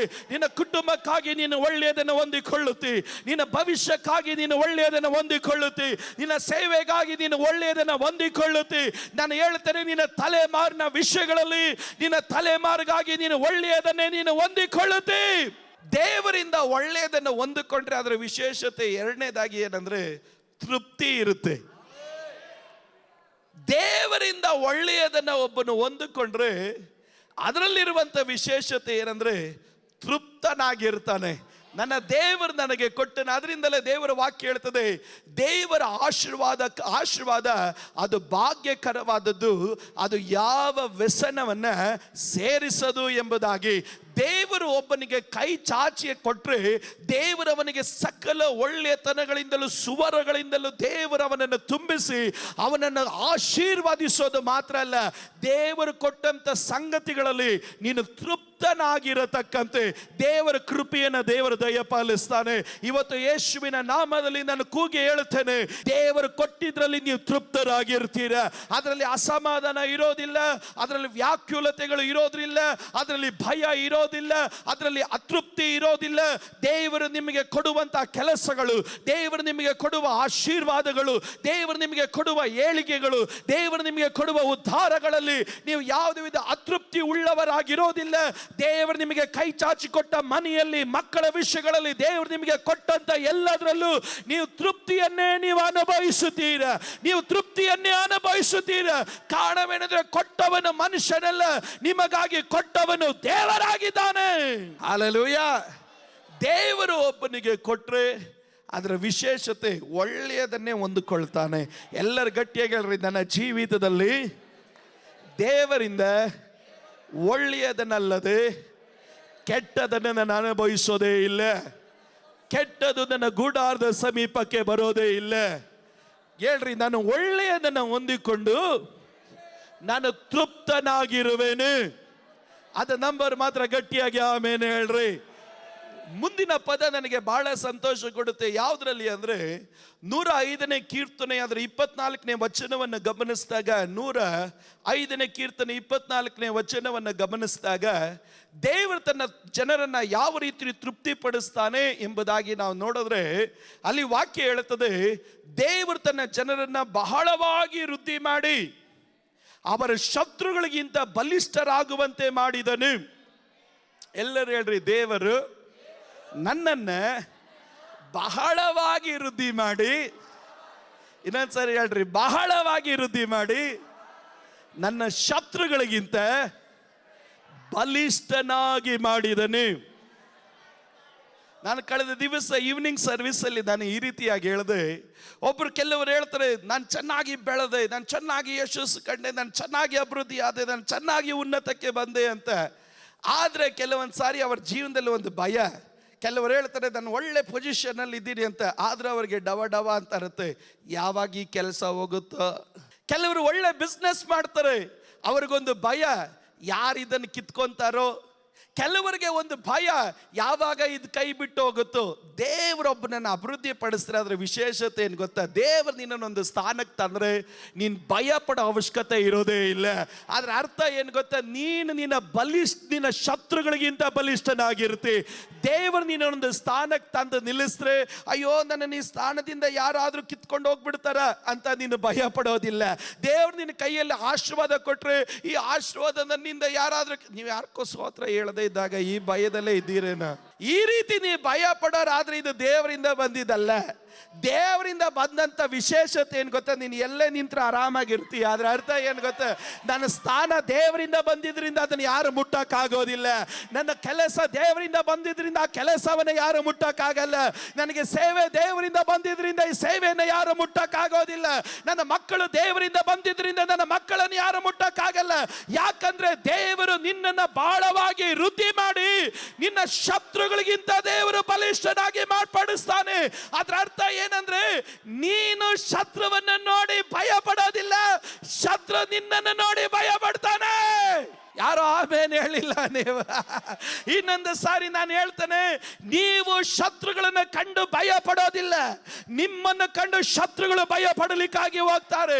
ದಾನಿಯೇಲನು ಶಾದ್ರಕ್ ಮೇಷಕ್ ಅಬೇದ್ನೆಗೋವನ್ನು ನೋಡಿ ಈಗ ಬಾಬೆಲ್ ದೇಶದ ಮಂತ್ರಿಗಳು ಭಯ ಪಟ್ಟರೆ ಹೊರತು ದಾನಿಯೇಲನು ಯಾವ ಮಂತ್ರಿಗಳನ್ನು ಕಂಡು ಭಯ ಪಟ್ಟಿಲ್ಲ. ಕಾರಣ ಅವನ ಗೊತ್ತು, ದಾಸನಾಗಿದ್ದಂತ ನನ್ನನ್ನ ಈ ಸ್ಥಾನಕ್ಕೆ ತಂದಿದ್ದು ದೇವರು. ಈ ಸ್ಥಾನದಲ್ಲಿ ದೇವರು ನನ್ನನ್ನು ತಂದಿಟ್ಟಿದ್ರೆ ನನ್ನನ್ನು ಯಾರು ಮುಟ್ಟೋದಕ್ಕಾಗೋದಿಲ್ಲ. ಕುತಂತ್ರ ಮಾಡೋರು ಮಾಡ್ಲಿ, ಮಾತಾಡೋರು ಮಾತಾಡ್ಲಿ, ಕೆಣಕೋರು ಕೆಣಕಲಿ, ಊರನ್ನ ದೊಂಬಿ ಎಬ್ಬಿಸೋರು ಎಬ್ಬಿಸ್ಲಿ, ಆದ್ರೆ ಎಲ್ಲ ದೊಂಬಿಗಳು, ಎಲ್ಲ ಹೋರಾಟಗಳು, ಎಲ್ಲ ಪ್ರತಿಕೂಲಗಳು ನನಗೆ ಪ್ರಮೋಷನ್ಗೆ ಕಾರಣನೇ ಹೊರತು ನನ್ನನ್ನು ಡಿಪ್ರಮೋಟ್ ಮಾಡೋದಕ್ಕೆ ಎಂದಿಗೂ ಸಾಧ್ಯ ಇಲ್ಲ. ಕಾರಣ ನನ್ನನ್ನು ದೇವರು ಶತ್ರುಗಳಿಗಿಂತ ಬಲಿಷ್ಠನಾಗಿ ಮಾಡಿದ್ದಾನೆ. ಇವತ್ತು ಯೇಸುವಿನ ನಾಮದಲ್ಲಿ ಗಟ್ಟಿಯಾಗಿ ಸ್ತೋತ್ರ ಹೇಳ್ರಿ, ನಾನು ಭಯ ಪಡೋದಿಲ್ಲ. ಅವ್ರು ಕಿತ್ಕೊಂತಾರೆ, ಇವ್ರು ಕಿತ್ಕೊಂತಾರೆ, ಅದೋಗುತ್ತೆ ಇದೋಗುತ್ತೆ, ನೀನು ಭಯ ಪಡಬೇಡ. ಇನ್ನೊಂದ್ಸರಿ ಹೇಳ್ತೀನಿ, ಭಯ ಪಡಬೇಡ. ನಿನ್ನನ್ನು, ನಿನ್ನ ಮನೆಯನ್ನ ದೇವರು ಬಹಳ ವೃದ್ಧಿ ಮಾಡ್ತಾನೆ. ನಿನ್ನ ಸೇವೆಯನ್ನ ದೇವರು ಬಹಳ ವೃದ್ಧಿ ಮಾಡ್ತಾನೆ. ನಿನ್ನ ತಲೆಮಾರುಗಳನ್ನ ದೇವರು ಬಹಳ ವೃದ್ಧಿ ಮಾಡ್ತಾನೆ. ನಿನ್ನ ಜೀವಿತವನ್ನ ದೇವರು ಬಹಳ ವೃದ್ಧಿ ಮಾಡ್ತಾನೆ. ಹೇಗೆ ವೃದ್ಧಿ ಮಾಡ್ತಾನೆ ಅಂದ್ರೆ, ನಿನ್ನ ಶತ್ರುಗಳು ನಿನ್ನನ್ನು ಕಂಡು ಭಯ ಪಡುವ ಹಾಗೆ ಕರ್ತನು ನಿನ್ನನ್ನ ಬಹಳವಾಗಿ ವೃದ್ಧಿ ಮಾಡಲಿಕ್ಕೆ ಸಾಧ್ಯ. ಯೇಸುವಿನ ನಾಮದಲ್ಲಿ ಯಾರಾದ್ರೂ ಭಯ ಪಡೋರಿದ್ರೆ ಇವತ್ತ ಭಯ ಯೇಸುವಿನ ನಾಮದಲ್ಲಿ ನೀಗಲಿ. ದೇವರು ನನ್ನ ಶತ್ರುಗಳಿಗಿಂತ ನನ್ನನ್ನು ಬಲಿಷ್ಠನಾಗಿ ದೇವರು ಮಾಡಿದ್ದಾನೆ. ಕಾರಣ ಹೇಗೆ ದೇವರು ಮಾಡ್ತಾನೆ ಗೊತ್ತ? ನಿನ್ನನ್ನು ಬಹಳ ವೃದ್ಧಿ ಮಾಡಿ. ಯಾರಾದರೂ ಪಾಸ್ಟರ್ ಇನ್ನು ನನ್ನ ಅಭಿವೃದ್ಧಿ ಆಗಲಿಲ್ಲ ಅಂದರೆ ದೇವರು ಮಾತು ಕೊಟ್ಟಿದ್ದಾನೆ, ಆತನೇ ಅದನ್ನು ನೆರವೇರಿಸ್ತಾನೆ. ಆ ಮಾತಿನ ಪ್ರಕಾರ ದೇವರು ನಡ್ಕೊಳ್ತಾನೆ. ನೀನು ಮಾಡಬೇಕಾದ ಕಾರ್ಯ ಈ ವಾಕ್ಯಕ್ಕಾಗಿ ಸ್ತೋತ್ರ ಹೇಳಿ, ನಾನು ಬೀಳೋ ತಿಂಗಳಲ್ಲ, ನಾನು ನೆಲಸಮ ಆಗೋ ತಿಂಗಳಲ್ಲ, ನಾನು ಕುಗ್ಗಿ ಹೋಗೋ ವರ್ಷ ಅಲ್ಲ. ಈ ವರ್ಷ ಪ್ರತಿದಿನ ನನ್ನ ಜೀವನದಲ್ಲಿ ಬಹಳ ವೃದ್ಧಿ ಆಗ್ತೇನೆ. ನಾನು ಹೇಳ್ತೇನೆ, ದಿನಕ್ಕೆ 7 ಸಾರಿ ಈ ವಾಕ್ಯ ಹೇಳ್ತಾ ಇರಿ. ದೇವರು ನನ್ನನ್ನು ಬಹಳ ವೃದ್ಧಿ ಮಾಡಿದ್ದರಿಂದ ನನ್ನ ಶತ್ರುಗಳಿಗಿಂತ ನಾನು ಬಲಿಷ್ಠನಾದೆ. ಯೇಸುವಿನ ನಾಮದಲ್ಲಿ ನಾನು ಹೇಳ್ತೇನೆ, ಈ ವರ್ಷ ಸಾಲ ತೆಗೆದುಕೊಂಡ ನಿನ್ನ ಕೈಗಳು ಸಾಲ ಕೊಡತಕ್ಕಂತೆ ನಿನ್ನ ಕೈಗಳನ್ನು ದೇವರು ಬಹಳ ವೃದ್ಧಿ ಮಾಡ್ತಾನೆ. ಇಕ್ಕಟ್ಟನ್ನು ಯೋಚನೆ ಮಾಡಿದ ನಿನ್ನ ಮನಸ್ಸುಗಳನ್ನ ಕರ್ತನ ವಿಶಾಲತೆಗೆ ದೇವರು ತಂದು ಆತನು ಅನೇಕರಿಗೆ ನೀನೊಂದು ಆಶೀರ್ವಾದವಾಗತಕ್ಕಂತೆ ದೇವರು ನಿನ್ನನ್ನು ಬಹಳ ವೃದ್ಧಿ ಮಾಡ್ತಾನೆ. ಇವತ್ತು ನಾನು ಹೇಳ್ತೇನೆ, ಯಾವ ರೀತಿ ವೃದ್ಧಿ ಮಾಡ್ತಾನೆ ಅಂದ್ರೆ, ದಶಾಂಶ ಕೊಡೋಕೆ ಭಯ ಪಡ್ತಾ ಇದ್ದಂತ ನೀನು ದೇವರಿಗಾಗಿ ಉದಾರವಾಗಿ ಕೊಡತಕ್ಕಂತೆ ದೇವರು ನಿನ್ನನ್ನು ವೃದ್ಧಿ ಮಾಡ್ತಾನೆ. ಇವತ್ತು ನಾನು ಹೇಳ್ತೇನೆ, ಅನಾಥರಿಗೂ ವಿಧಿವರೆಗೂ ಕೊಡೆಯೋದಕ್ಕೂ ಕೊಟ್ರೆ ನನಗೆ ಆಗೋದಿಲ್ಲ, ನನಗೆ ಸಾಕಾಗಲ್ಲ ಅಂತ ಹೇಳಿ ಚಿಂತೆ ಮಾಡ್ತಾ ಇದ್ದಂತ ನೀನು ದೇವರ ನಾಮಕ್ಕಾಗಿ ತೋಡಿ ತೋಡಿ ತೋಡಿ ತೋಡಿ ಕೊಡತಕ್ಕಂತೆ ಕರ್ತನು ನಿನ್ನನ್ನು ಬಹಳವಾಗಿ ದೇವರು ವೃದ್ಧಿ ಮಾಡ್ತಾನೆ. ಔದಾರ್ಯದ ಮನಸ್ಸನ್ನು ದೇವರು ನಿನಗೆ ಕೊಡ್ತಾನೆ. ಉದಾರದ ಮನಸ್ಸನ್ನು ದೇವರು ನಿನಗೆ ಕೊಡ್ತಾನೆ. ಯಾವುದಕ್ಕೂ ನೀನು ಭಯ ಪಡೋ ಅವಶ್ಯಕತೆ ನಿನ್ನ ಜೀವಿತದಲ್ಲಿ ಇರೋದಿಲ್ಲ. ನೀನು ನಿನ್ನ ಶತ್ರುಗಳಿಗಿಂತ ಬಲಿಷ್ಠನು. ನಾನು ಯೇಸುವಿನ ನಾಮದಲ್ಲಿ ಕೂಗಿ ಹೇಳ್ತೇನೆ, ಕಂಪನಿಗಳಿಗೆ ಹೋದಾಗ ಎಲ್ಲರಿಗಿಂತ ನೀನು ಬಲಿಷ್ಠನಾಗಿರ್ತೀಯ. ನಿನ್ನ ಸಂತತಿಗಳು ಕಾಲೇಜ್ಗೆ ಹೋದಾಗ ಬೈಬಲಲ್ಲಿ 112ನೇ ಕೀರ್ತನೆ ಹೇಳೋ ಪ್ರಕಾರ ನಿನ್ನ ಮಕ್ಕಳು ಬಲಿಷ್ಠರಾಗಿರ್ತಾರೆ. ನಾನು ಹೇಳ್ತೇನೆ, ನಿನ್ನ ಬಿಸ್ನೆಸ್ಗಳಿಗೆ ಹೋದಾಗ ಕಾಂಪಿಟೇಟರ್ 1000 ಜನ ಇರ್ಬೋದು, ಆದರೆ ಅವರ ಮಧ್ಯದಲ್ಲಿ ಎಲ್ಲರಿಗಿಂತ ನೀನು ಬಲಿಷ್ಠನಾಗಿರುತ್ತಿ. ನಾನು ಹೇಳ್ತೇನೆ, ಸೇವೆಯ ಮಂಡಲಗಳಲ್ಲಿ ಕರ್ನಾಟಕದಲ್ಲಿ ವಿಕ್ಟರಿ ಏಜ್ ಸಭೆಯ ಸೇವಕರು ಎಲ್ಲರಿಗಿಂತ ಬಲಿಷ್ಠರಾಗಿರುತ್ತಾರೆ. ಕಾರಣವೇನೆಂದ್ರೆ ಕರ್ತನು ನಿನ್ನನ್ನು ಬಹಳವಾಗಿ ವೃದ್ಧಿ ಮಾಡ್ತಾನೆ. ಜ್ಞಾನದಲ್ಲಿ ವೃದ್ಧಿ ಮಾಡ್ತಾನೆ, ಶಕ್ತಿಯಲ್ಲಿ ದೇವರು ವೃದ್ಧಿ ಮಾಡ್ತಾನೆ, ತಾಲಂತಗಳಲ್ಲಿ ದೇವರು ವೃದ್ಧಿ ಮಾಡ್ತಾನೆ, ಅಭಿಷೇಕದಲ್ಲಿ ದೇವರು ವೃದ್ಧಿ ಮಾಡ್ತಾನೆ, ಕೃಪಾವರದಲ್ಲಿ ದೇವರು ವೃದ್ಧಿ ಮಾಡ್ತಾನೆ, ವಾಕ್ಯದ ಜ್ಞಾನದಲ್ಲಿ ದೇವರು ವೃದ್ಧಿ ಮಾಡ್ತಾನೆ. ನಾನು ಹೇಳ್ತೇನೆ, ನೀನು ಬಹಳ ವೃದ್ಧಿಯಾದಾಗ ನಿನ್ನ ಶತ್ರುಗಳಿಗಿಂತ ದೇವರು ನಿನ್ನನ್ನು ಬಲಿಷ್ಠನಾಗಿ ಮಾಡ್ತಾನೆ. ಇದೇ ವಾಕ್ಯ ನಿನ್ನ ಜೀವನದಲ್ಲಿ ದೇವರಿಟ್ಟಿರೋದು. ಗಟ್ಟಿಯಾಗಿ ಒಂದು ಆಮೇನ್ ಹೇಳ್ರಿ. ಅದರಿಂದಲೇ ದೇವರ ವಾಕ್ಯದಲ್ಲಿ ಗಮನಿಸ್ತೇವೆ, ದೇವರು ಒಬ್ಬನನ್ನು ಯಾವ ರೀತಿ ತೃಪ್ತಿ ಪಡಿಸ್ತಾನೆ ಅಂದ್ರೆ, ಶತ್ರುಗಳು ಸುತ್ತಲಿದ್ರು ಸಹ ನೀನು ಸಮಾಧಾನಾಗಿರುತ್ತೆ. ನಾನು ಬಲಿಷ್ಠನ, ಲೋಕದಲ್ಲಿ ಇರುವವನಿಗಿಂತ ನನ್ನ ಒಳಗಡೆ ಇರುವ ದೇವರು ಆತನು ಹೆಚ್ಚಿನವನಾಗಿದ್ದಾನೆ. ಅದರಿಂದಲೇ ನಾವು ದೇವರ ವಾಕ್ಯದಲ್ಲಿ ಅರಣ್ಯಕಾಂಡ ಪುಸ್ತಕದಲ್ಲಿ 23ನೇ ಅಧ್ಯಾಯಕ್ಕೆ ಬಂದಾಗ ಅಲ್ಲಿ ದೇವರ ವಾಕ್ಯದಲ್ಲಿ ನಾವು ಗಮನಿಸ್ತೀವಿ. ಏನಂತ ನಾವು ಓದಿದ್ವಿ ಅಲ್ಲಿ ದೇವರ ವಾಕ್ಯದಲ್ಲಿ ಗಮನಿಸ್ತೇವೆ. 20ನೇ ವಚನದಿಂದ ಓದಿಕೊಂಡು ಬಂದಾಗ, ಅವರನ್ನು ಆಶೀರ್ವದಿಸುವುದಕ್ಕೆ ನನಗೆ ಅಪ್ಪಣೆ ಆಯಿತು. ಆತನು ಆಶೀರ್ವಾದಿಸಿದ ನಂತರ ನಾನು ಬದಲಾಯಿಸಲಾರೆನು. ಹಲ್ಲೆಲೂಯಾ. ತಾನು ಬಿಲಾಮನ ಆತನು ಹೇಳ್ತಾ ಇದ್ದಾನೆ, ದೇವರು ಒಬ್ಬನನ್ನ ಆಶೀರ್ವಾದ ಮಾಡಿದ ನಂತರ ಅದನ್ನು ಯಾರು ಬದಲಾಯಿಸೋಕ್ಕಾಗೋದಿಲ್ಲ. ನಾನು ಹೇಳ್ತೇನೆ, ದೇವರು ನಿನ್ನನ್ನು ಕರೆದ ಮೇಲೆ ಆ ಕರೆಯನ್ನ ಯಾರು ಬದಲಾಯಿಸೋದಕ್ಕಾಗೋದಿಲ್ಲ. ದೇವರು ನಿನ್ನನ್ನು ಅಭಿಷೇಕ ಮಾಡಿದ ಮೇಲೆ, ದೇವರು ನಿನ್ನನ್ನು ಆರಿಸಿಕೊಂಡ ಮೇಲೆ ಅದನ್ನು ಯಾರು ಬದಲಾಯಿಸಕ್ಕಾಗಲ್ಲ. ದೊಡ್ಡ ಕಾರ್ಯಕ್ಕಾಗಿ ಕರ್ನಾಟಕಕ್ಕಾಗಿ ದೇವರು ನಿನ್ನನ್ನು ಕಂಡ ಮೇಲೆ ಅದನ್ನು ಯಾರು ಬದಲಾಯಿಸಕ್ಕಾಗೋದಿಲ್ಲ. ಶ್ರೇಷ್ಠವಾದ ಕಾರ್ಯಗಳಿಗಾಗಿ ದೇವರು ನಿನ್ನನ್ನು ಕಂಡ ಮೇಲೆ ಅದನ್ನು ಯಾರು ಬದಲಾಯಿಸೋದಕ್ಕಾಗೋದಿಲ್ಲ. ಅದು ನಂಬೋರಿದ್ರೆ ಗಟ್ಟಿಯಾಗಿ ಆಮೇನ್ ಹೇಳ್ರಿ. ಒಂದು ಪಕ್ಷ ನೀನು ಬದಲಾಯಿಸೋದಕ್ಕೆ ಯೋಚನೆ ಮಾಡಿರ್ಬೋದು, ಆದರೆ ನನ್ನ ದೇವರು ಬದಲಾಯಿಸೋದಕ್ಕೆ ಅನುಮತಿ ಕೊಡೋದೇ ಇಲ್ಲ. ಯಾರಾದ್ರೂ ಗಟ್ಟಿಯಾಗಿ ಆಮೇನ್ ಹೇಳ್ರಿ. ಯಾರು ಬದಲಾಯಿಸಕ್ಕಾಗಲ್ಲ. ಆ ಕೈಗಳನ್ನು ಮೇಲೆ ಹೇಳ್ರಿ, ಯಾರು ಬದಲಾಯಿಸಕ್ಕಾಗೋದಿಲ್ಲ. ದೇವರು ಒಂದು ಸಾರಿ ನನ್ನ ಜೀವನದಲ್ಲಿ ಏನ್ ನಿರ್ಣಯಿಸಿದ್ದಾನೋ ಅದನ್ನು ಯಾರು ಬದಲಾಯಿಸೋದಕ್ಕಾಗೋದಿಲ್ಲ. ದೇವರು ಆಶೀರ್ವದಿಸಿದ ನಂತರ ಅದರಲ್ಲಿ ಯಾವ ಬದಲಾವಣೆ ಬರಲಿಕ್ಕೆ ಸಾಧ್ಯ ಇಲ್ಲ. ಮುಂದಿನ ವಚನದಲ್ಲಿ 21ನೇ ವಾಕ್ಯ ಹೇಳುತ್ತದೆ, ಯಾಕೋಬ್ಯರಲ್ಲಿ ಯಾವ ಆಪತ್ತಿನ ಸೂಚನೆ ಇಲ್ಲ. ಇಸ್ರಾಯೇಲರಿಗೆ ವಿಪತ್ತು ಸಂಭವಿಸುವ ಹಾಗೆ ತೋರುವುದೇ ಇಲ್ಲ. ಅವರಿಗೆ ದೇವರಾಗಿ ಇರೋ ಯೆಹೋವನು ಅವರ ಸಂಗಡಲೇ ಇದ್ದಾನೆ. ಏನಾದ್ರೂ ಆಗಂಗಿದೆ, ಏನೋ ಆಗ್ಬೋದು, ಏನೋ ಆಗ್ಬಿಡಂಗಿದೆ, ಹಾಗೇ ಅನ್ಸುತ್ತೆ. ಅದೆಲ್ಲ ಇಲ್ವೇ ಇಲ್ಲ. ನೀವು ಯಾರೋ ಸ್ತೋತ್ರ ಹೇಳಿಲ್ಲ. ಯಾರಿಗಾದ್ರೂ ಅದು ಅನಿಸ್ತಾ ಇದ್ರೆ ಅದ್ರ ವಾಕ್ಯದಿಂದ ಬಂದಿದ್ದಲ್ಲ, ದುರಾತ್ಮನಿಂದ ಬಂದಿದ್ದು. ಹೇಳ್ರಿ, ದುರಾತ್ಮನೇ ಓಡ್ತಾ ಇರೋದು ನನಗೆ ಏನು ಅನ್ನಿಸ್ತಾ ಇಲ್ಲ. ನನಗೆ ಅನ್ನಿಸ್ತಾ ಇರೋದು ಈ ಸಾರಿ ನಾನು ಭಾಳ ಅಭಿವೃದ್ಧಿ ಆಗ್ಬಿಡ್ತೀನಿ ಅಂತ. ನನಗೆ ಅನ್ನಿಸ್ತಾ ಇರೋದು ನಾನು ಭಾಳ ಬಲಿಷ್ಠನಾಗ್ತೀನಿ ಅಂತ. ನನಗೆ ಅನ್ನಿಸ್ತಾ ಇರೋದು ನಾನು ಭಾಳ ಆರೋಗ್ಯ ಉಳ್ಳವನಾಗಿರ್ತೀನಿ ಅಂತ. ನನಗೆ ಅನ್ನಿಸ್ತಾ ಇರೋದು ಈ ವರ್ಷ ಕರ್ನಾಟಕ ಮುಟ್ಬಿಡ್ತೀನಿ ಅಂತ. ನನಗೆ ಅನ್ನಿಸ್ತಾ ಇರೋದು ಸಾವಿರಾರು ಆತ್ಮಗಳನ್ನ ಈ ವರ್ಷ ಸಂಪಾದನೆ ಮಾಡ್ತೀನಿ ಅಂತ. ನನಗೆ ಅನ್ನಿಸ್ತಾ ಇರೋದು ಈಗಿರೋದಕ್ಕಿಂತ 1000 ಪಟ್ಟು ನಾನು ಬೆಳಿತೀನಿ ಅಂತ. ಕಾರಣ ಏನಂದ್ರೆ ನಮ್ಗೆ ಅನಿಸೋದು ಇದಾಗಿರ್ಬೇಕು. ನಿನಗೆ ಅನ್ನಿಸ್ಬೇಕು ಈ ವರ್ಷ ಏನೋ ನನ್ನ ಕುಟುಂಬ ದೊಡ್ಡದಾಗ್ಲಿಕ್ಕಾಗಿ ಹೋಗುತ್ತೆ, ಈ ವರ್ಷ ಏನೋ ನನ್ನ ಮಕ್ಕಳ ಜೀವನದಲ್ಲಿ ಒಳ್ಳೇದಾಗ್ಲಿಕ್ಕಾಗಿ ಹೋಗುತ್ತೆ, ಈ ವರ್ಷ ಏನೋ ನನ್ನ ಜೀವನದಲ್ಲಿ ಒಳ್ಳೇದು ನಡಿಲಿಕ್ಕಾಗಿ ಹೋಗುತ್ತೆ. ಅದರಿಂದ ಬೈಬಲ್ ಹೇಳುತ್ತೆ, ಸೂಚನೆ ಏನಿಲ್ಲ, ಅನ್ನಿಸೋ ಹಾಗೆ ಆಗ್ಬಿಡುತ್ತೋ, ನಡೆದ್ಬಿಡುತ್ತೋ, ಬಂದ್ಬಿಡುತ್ತೋ. ಉಪವಾಸ ಪ್ರಾರ್ಥನೆಯಲ್ಲಿ ಯೇಸುವಿನ ನಾಮದಲ್ಲಿ ಮುರಿಬೇಕಾದು. ರೋಗ ಬಂದ್ಬಿಡುತ್ತೋ, ಬಲಹೀನತೆ ಬಂದ್ಬಿಡುತ್ತೋ, ಸಾಲ ಬಂದ್ಬಿಡುತ್ತೋ, ಸೈತಾನ್ ಬಂದ್ಬಿಡ್ತಾನೋ ಅನ್ಸ್ಕೊಂಡು ಯಾರಾದ್ರೂ ಕೂತಿದ್ರೆ ಒಂದ್ಸಾರಿ ಈ ವಾಕ್ಯಕ್ಕಾಗಿ 7 ಸಾರಿ ಸ್ತೋತ್ರ ಹೇಳ್ರಿ. ಆ ದುರಾತ್ಮನ ಎಲ್ಲಾದ್ರೂ ನಿಮ್ಮ ಮನೆ ಮೇನ್ ರೋಡಲ್ಲಿ ಇದ್ರೆ ಓಡೋಗ್ಬಿಡ್ತಾನೆ ಅವನು. ನಿನ್ನ ಮನೆ ಹತ್ರನೂ ಬರೋದಿಲ್ಲ. ಅನ್ಸ್ಕೊಳ್ಳೋದು ಯಾವುದು ತಲೆ ಮೇಲೆ ಇಟ್ಕೋಬೇಡ್ರಿ. ನೀನು ಬೀಳಲ್ಲ, ನೀನು ನಾಶ ಆಗಲ್ಲ, ನೀನು ತಲೆ ತಗೋದಿಲ್ಲ, ನೀನು ಅವಮಾನಕ್ಕೆ ಒಳಪಡೋದಿಲ್ಲ. ಇವತ್ತು ನೀನು ನಿನ್ನ ಕುಟುಂಬ ಕರ್ತನ ನಾಮಕ್ಕಾಗಿ ಸಾಕ್ಷಿಯಾಗಿ ನಿಲ್ಲತಕ್ಕಂತೆ ದೇವರು ದೊಡ್ಡ ಕಾರ್ಯ ಮಾಡೇ ಮಾಡ್ತಾನೆ. ನೀನು ಹಾಸಿಗೆ ಮೇಲೆ ಬೀಳೋದಿಲ್ಲ, ನೀನು ರೋಗಿ ಆಗೋದಿಲ್ಲ, ನಿನ್ನ ಕಣ್ಣುಗಳಲ್ಲಿ ಕಣ್ಣೀರು ಸುರಿಯೋದಿಲ್ಲ, ನಿನ್ನ ಕಾಲು ಚಾರೋದಿಲ್ಲ, ನೀನು ನಿನ್ನ ಮಕ್ಕಳು ದಾರಿ ತಪ್ಪೋದಕ್ಕೆ ದೇವರ ಅನುಮತಿ ಕೊಡೋದಿಲ್ಲ. ಈ ವರ್ಷ ನನಗೆ ಅನಿಸೋದು ಹೇಳ್ರಿ, ನಾನು ಆಶೀರ್ವದಿಸಲ್ಪಡುವೆನು, ನಾನು ನನ್ನ ಕುಟುಂಬ ಕರ್ತನ ಸೇವೆ ಮಾಡ್ತೇವೆ, ನಾವು ಬೆಳೆಯುತ್ತೇವೆ, ನಾವು ಉದ್ಧರಿಸಲ್ಪಡುತ್ತೇವೆ, ಇಕ್ಕಟ್ಟಿಂದ ನಾವು ಹೊರಗಡೆ ಬಂದೇ ಬರ್ತೀವಿ. ನಾನು ಪೂರ್ಣ ಜಯಶಾಲಿ ಆಗಿರ್ತೇನೆ, ಪೂರ್ಣ ಆರೋಗ್ಯ ಉಳ್ಳವನಾಗಿರ್ತೇನೆ, ನಾನು ದೇವರ ನಾಮಕ್ಕಾಗಿ ಓಡುತ್ತೇನೆ. ಇದೇ ನನಗೆ ಅನಿಸ್ತಾ ಇರೋದು, ಇದನ್ನೇ ನಾನು ಕಾಣ್ತೀನಿ ಅನ್ನೋರು ಮಾತ್ರ ಗಟ್ಟಿಯಾಗಿ ಆಮೇನ್ ಹೇಳ್ರಿ.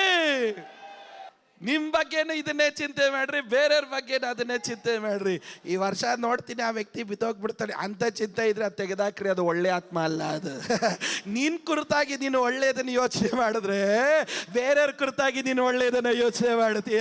ಹಾಗಾದ್ರೆ ನಿನ್ನ ಕುರಿತಾಗಿ ನಾನು ಬೆಳಿತೀನಿ, ನಾನು ಆಶೀರ್ವದಿಸಲ್ಪಡ್ತೀನಿ, ಆ ರೀತಿ ಯೋಚನೆಗಳಿದ್ರೆ ಬೇರೆಯವ್ರು ನೋಡಿ ನೀನು ಹೇಳ್ತೀಯ ಅವರು ಆಶೀರ್ವದಿಸಲ್ಪಡ್ತಾರೆ, ಅವರು ಅನುಗ್ರಹಿಸಲ್ಪಡ್ತಾರೆ, ಅವರು ಉನ್ನತಿಗೆ ಬರ್ತಾರೆ. ಕಾರಣ ಮನುಷ್ಯನು ತನ್ನ ಯೋಚನೆಯಂತೆ ಇದ್ದಾನೆ ಎಂದು ದೇವರ ವಾಕ್ಯ ಹೇಳುತ್ತೆ.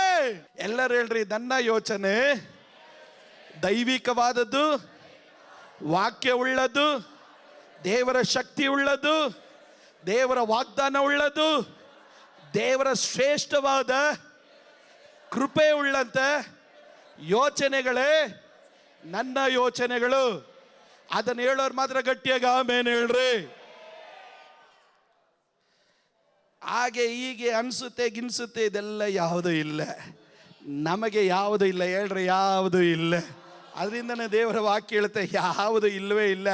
ಯಾಕಂದ್ರೆ ದೇವರು ಅವರ ಸಂಗಡ ಇದ್ದಾನೆ. ಎಲ್ಲರ ಗಟ್ಟಿಯಾಗಲ್ರಿ, ದೇವರು ನನ್ನ ಸಂಗಡ ಇದ್ದಾನೆ. ಬೈಬಲಲ್ಲಿ ಮುಂದಿನ ವಾಕ್ಯ ಹೇಳುತ್ತದೆ, ಅವರು ತಮ್ಮ ಅರಸನಿಗೋಸ್ಕರ ಮಾಡುವ ಜಯಘೋಷವು ಕೇಳಿಸುತ್ತಲೇ ಇದೆ. ಅದರ ಅರ್ಥ ಏನಂತಂದ್ರೆ, ಹಲ್ಲೆಲೂಯಾ, ವಾಕ್ಯ ಉಳ್ಳವನು ಯಾವಾಗಲೂ ದೇವರಿಗೆ ಸ್ತೋತ್ರ ಹೇಳ್ತಾನೆ ಇರ್ತಾನೆ. ಕಿವಿ ಕೊಟ್ಟು ಕೇಳಿದ್ರೆ ಗೊತ್ತಾಗುತ್ತೆ. ಅವನ ಬಾಯಿಯಲ್ಲಿ ನಿಲ್ಲಿಸದಿರುವ ಸ್ತೋತ್ರ ಯಾವಾಗಲೂ ಇರುತ್ತೆ, ಅವನ ಬಾಯಿಯಲ್ಲಿ ನಿಲ್ಲಿಸದಿರುವ ಆರಾಧನೆ ಯಾವಾಗಲೂ ಆತನ ಬಾಯಲ್ಲೇ ಇರುತ್ತೆ. ಮುಂದಿನ ವಚನ 22ನೇ ವಚನ ಹೇಳುತ್ತದೆ, ಅವರನ್ನು ಐಗುಪ್ತ ದೇಶದಿಂದ ಕರೆಕೊಂಡು ಬಂದವನು ದೇವರೇ. ನಾನು ಹೇಳ್ತೇನೆ, ನಿಮ್ಮನ್ನು ಇಲ್ಲಿವರೆಗೂ ಕರೆ ತಂದವನು ದೇವರೇ. ಯಾವ ಮನುಷ್ಯನಲ್ಲ, ಹಣ ಅಲ್ಲ, ಬಲ ಅಲ್ಲ, ತೋಳ್ಬಲ ಅಲ್ಲ, ಶಕ್ತಿ ಅಲ್ಲ. ನಿಮ್ಮನ್ನ ಇಲ್ಲಿವರೆಗೂ ಕರೆ ತಂದಿದ್ದು ದೇವರೇ.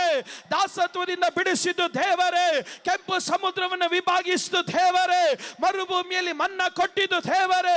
ಯಾವ ವಿಷ ಜಂತುಗಳು ನಿನ್ನನ್ನು ಮುಟ್ಟದಂತೆ ಹಗಲಿನ ಹೊತ್ತಿನಲ್ಲಿ ಮೇಘ ಸ್ತಂಭವಾಗಿ, ರಾತ್ರಿ ಹೊತ್ತಿನಲ್ಲಿ ಅಗ್ನಿ ಸ್ತಂಭವಾಗಿ ನಿನ್ನ ಸಂಗಡ ಇದ್ದವನು ದೇವರೇ. ಇಲ್ಲಿವರೆಗೂ ನೀನು ಬರ್ತೀಯ ಅಂತ ನೀನು ಕನಸು ಮನಸ್ಸಲ್ಲೂ ಯೋಚನೆ ಮಾಡಲಿಲ್ಲ. ಇಲ್ಲಿವರೆಗೂ ನೀನು ಬಂದಿರೋ ಕಾರಣ ದೇವರೇ. ದೇವರೇ ನನ್ನನ್ನು ಇಲ್ಲಿವರೆಗೂ ಕರೆ ತಂದೋನಂತ ಹೇಳೋರು ಮಾತ್ರ ಗಟ್ಟಿಯಾಗಿ ಆಮೇನ್ ಹೇಳ್ರಿ. ಬೈಬಲ್ ಮುಂದಿನ ವಾಕ್ಯ ಹೇಳುತ್ತದೆ, ಅವರು ಕಾಡು ಕೋಣದಷ್ಟು ಬಲ ಉಳ್ಳವರು. ಕಾಡು ಕೋಣದಷ್ಟು ಬಲ ಉಳ್ಳವರು. ನಾನು ಇನ್ನೊಂದ್ಸರಿ ಹೇಳ್ತೇನೆ, ನೀವು ವೀಕ್ ಅಲ್ಲ, ನೀವು ಕಾಡು ಕೋಣದಷ್ಟು ಬಲ ಉಳ್ಳವರು. ನಾನು ಹೇಳ್ತೇನೆ, ಬಲ ಉಳ್ಳವರು ಮಾತ್ರ ಹುಟ್ಟಿಯಾಗಿ ಆಮೇಲೆ ಹೇಳ್ರಿ. ಏನಾದ್ರೂ ಬಲಹೀನತೆ, ಏನಾದ್ರೂ ಕುಗ್ಗೋ ನಿರಾಶೆಗಳಿದ್ರೆ ಅದೆಲ್ಲ ಯೇಸುವಿನ ನಾಮದಲ್ಲಿ ಬಿಟ್ಟು ಹೋಗಲಿ. ಇವತ್ತು ಗಟ್ಟಿಯಾಗಿ ಹೇಳ್ರಿ, ನಾನು ಬಲ ಉಳ್ಳವನು.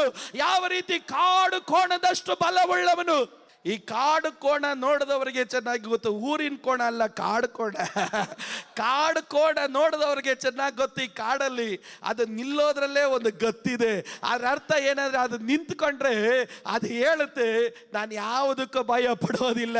ಅದ್ರ ನೋಟದಲ್ಲೇ ಇರುತ್ತೆ, ನೀನು ಹೆಂಗಾದ್ರೂ ಹೋಗೋದು, ನೀನು ಏನಾದ್ರೂ ಮಾಡು, ನನ್ನ ತಂಟೆಗೆ ನೀನು ಬರಬೇಡ. ಕಾರಣ ಏನಂದ್ರೆ, ಅದು ಆರಾಮಾಗಿ ಅದು ಸ್ಟ್ಯಾಂಡಲ್ಲಿ ಅದು ನಿಂತಿರುತ್ತೆ. ಎಷ್ಟೇ ಕಾರ್ ಹೋಗ್ಲಿ, ಎಷ್ಟೇ ಟ್ರಕ್ ಹೋಗ್ಲಿ, ಎಷ್ಟೇ ಏನೇ ಹೋಗ್ಲಿ, ಕಾಡಲ್ಲಿರೋ ಕಾಡು ಕೋಣದ ವಿಶೇಷತೆ ಏನು ಗೊತ್ತಾ? ನನ್ನ ತಂಟೆಗೆ ನೀನು ಬರಬೇಡ. ನನ್ನ ತಂಟೆಗೆ ನೀನು ಬಂದ್ರೆ ನಿನ್ನ ಗಾಡಿ ಇರೋದಿಲ್ಲ. ಒಂದ್ಸಾರಿ ಹಿಂಗೆ ಎತ್ತಾಕ್ರೆ ಉರುಳ್ಕೊಂಡು ಹೋಯ್ತಾ ಇರಬೇಕು. ನಿನ್ನ ಪಾಡಕ್ಕೆ ನೀನು ಹೋಯ್ತಾರೆ, ನನ್ನ ಪಾಡಕ್ಕೆ ಮೇವು ತಿಂತಾ ಇರ್ತೀನಿ. ಅದು ನಿಂತ್ಕೊಳ್ಳೋ ಸ್ಟೈಲ್ ನೋಡಿದಾಗೆ ಜನ ಭಯ ಪಡ್ತಾರೆ. ಕಾರಣ ಲೋಕದ ಜನ ಹೇಳ್ತಾರೆ, ಇದು ಊರ್ ಕೋಣ ಅಲ್ಲಪ್ಪ, ಇದು ಕಾಡು ಕೋಣ. ಇದು ಕಾರಣ ಏನಂದ್ರೆ, ಇದನ್ನ ಬೆದರಿಸಿ ಎದುರಿಸಿ ಓಡಿಸಕ್ಕಿದ್ ಕೈಯಲ್ಲಿ ಆಗಲ್ಲ. ಅದ್ರ ಮುಖ ನೋಡಿದಾಗ, ಅದ್ರ ದೇಹ ನೋಡಿದಾಗ ಗೊತ್ತಾಗುತ್ತೆ ಇದು ಶಕ್ತಿ ಉಳ್ಳದು. ನೀನ್ ಚಪ್ಪಾಳೆ ನೋಡಿದಾಗ ಜನರಿಗೆ ಗೊತ್ತಿದ್ದು ಓಡ್ಸಕ್ ಆಗಲ್ಲ. ನೀನ್ ಆರಾಧನೆ ನೋಡಿದಾಗ ಜನರಿಗೆ ಗೊತ್ತಿದ್ದು ಎದುರಿಸಕ್ ಆಗಲ್ಲ. ನಿನ್ನ ಬಾಯಲ್ಲಿ ಸ್ತೋತ್ರ ಬರೋದು, ವಾಕ್ಯ ಬಂದಾಗ ಜನರಿಗೆ ಗೊತ್ತು ಇದನ್ನ ಊರ್ ಕೋಣದ ಹಾಗೆ ಓಡ್ಸಕ್ ಆಗಲ್ಲ. ಇದು ಕಾಡು ಕೋಣ. ನೀನ್ ಆರಾಧನೆ ನೋಡಿದ್ರೆ ಭಯ ಪಡ್ತಾರೆ ಜನ. ನೀನು ವಾಕ್ಯ ಕೇಳಿದ್ರೆ ಜನ ಭಯ ಪಡ್ತಾರೆ. ನೀನು ಸ್ತೋತ್ರ ಕೇಳಿದ್ರೆ ಸೈತಾನನ ಭಯ ಪಡ್ತಾನೆ. ಕಾರಣ ನಿನ್ನ ಆರಾಧನೆಯಲ್ಲಿ ಶಕ್ತಿ ಇದೆ, ನಿನ್ನ ಪ್ರಾರ್ಥನೆಯಲ್ಲಿ ಶಕ್ತಿ ಇದೆ. ಯಾರಾದ್ರೂ ಗಟ್ಟಿಯಾಗಿ ಆಮೇಲೆ ಹೇಳ್ರೆ. ನೀನ್ ಚಪ್ಪಾಳೆ ತಟ್ಟಿದ್ರೆ ಸೈತಾನನ ನಡುಗ್ತಾನೆ. ನೀನ್ ಅನ್ಯ ಭಾಷೆ ಮಾತಾಡಿದ್ರೆ ಸೈತಾನನ ನಡುಗ್ತಾನೆ. ನೀನು ಸ್ತೋತ್ರ ಹೇಳಿದ್ರೆ ಸೈತಾನನು ನಡುಗ್ತಾನೆ. ಕಾರಣ ನಿಂತಿರೋದು ಊರ್ ಕೋಣ ಅಲ್ಲ, ಕಾಡು ಕೋಣ.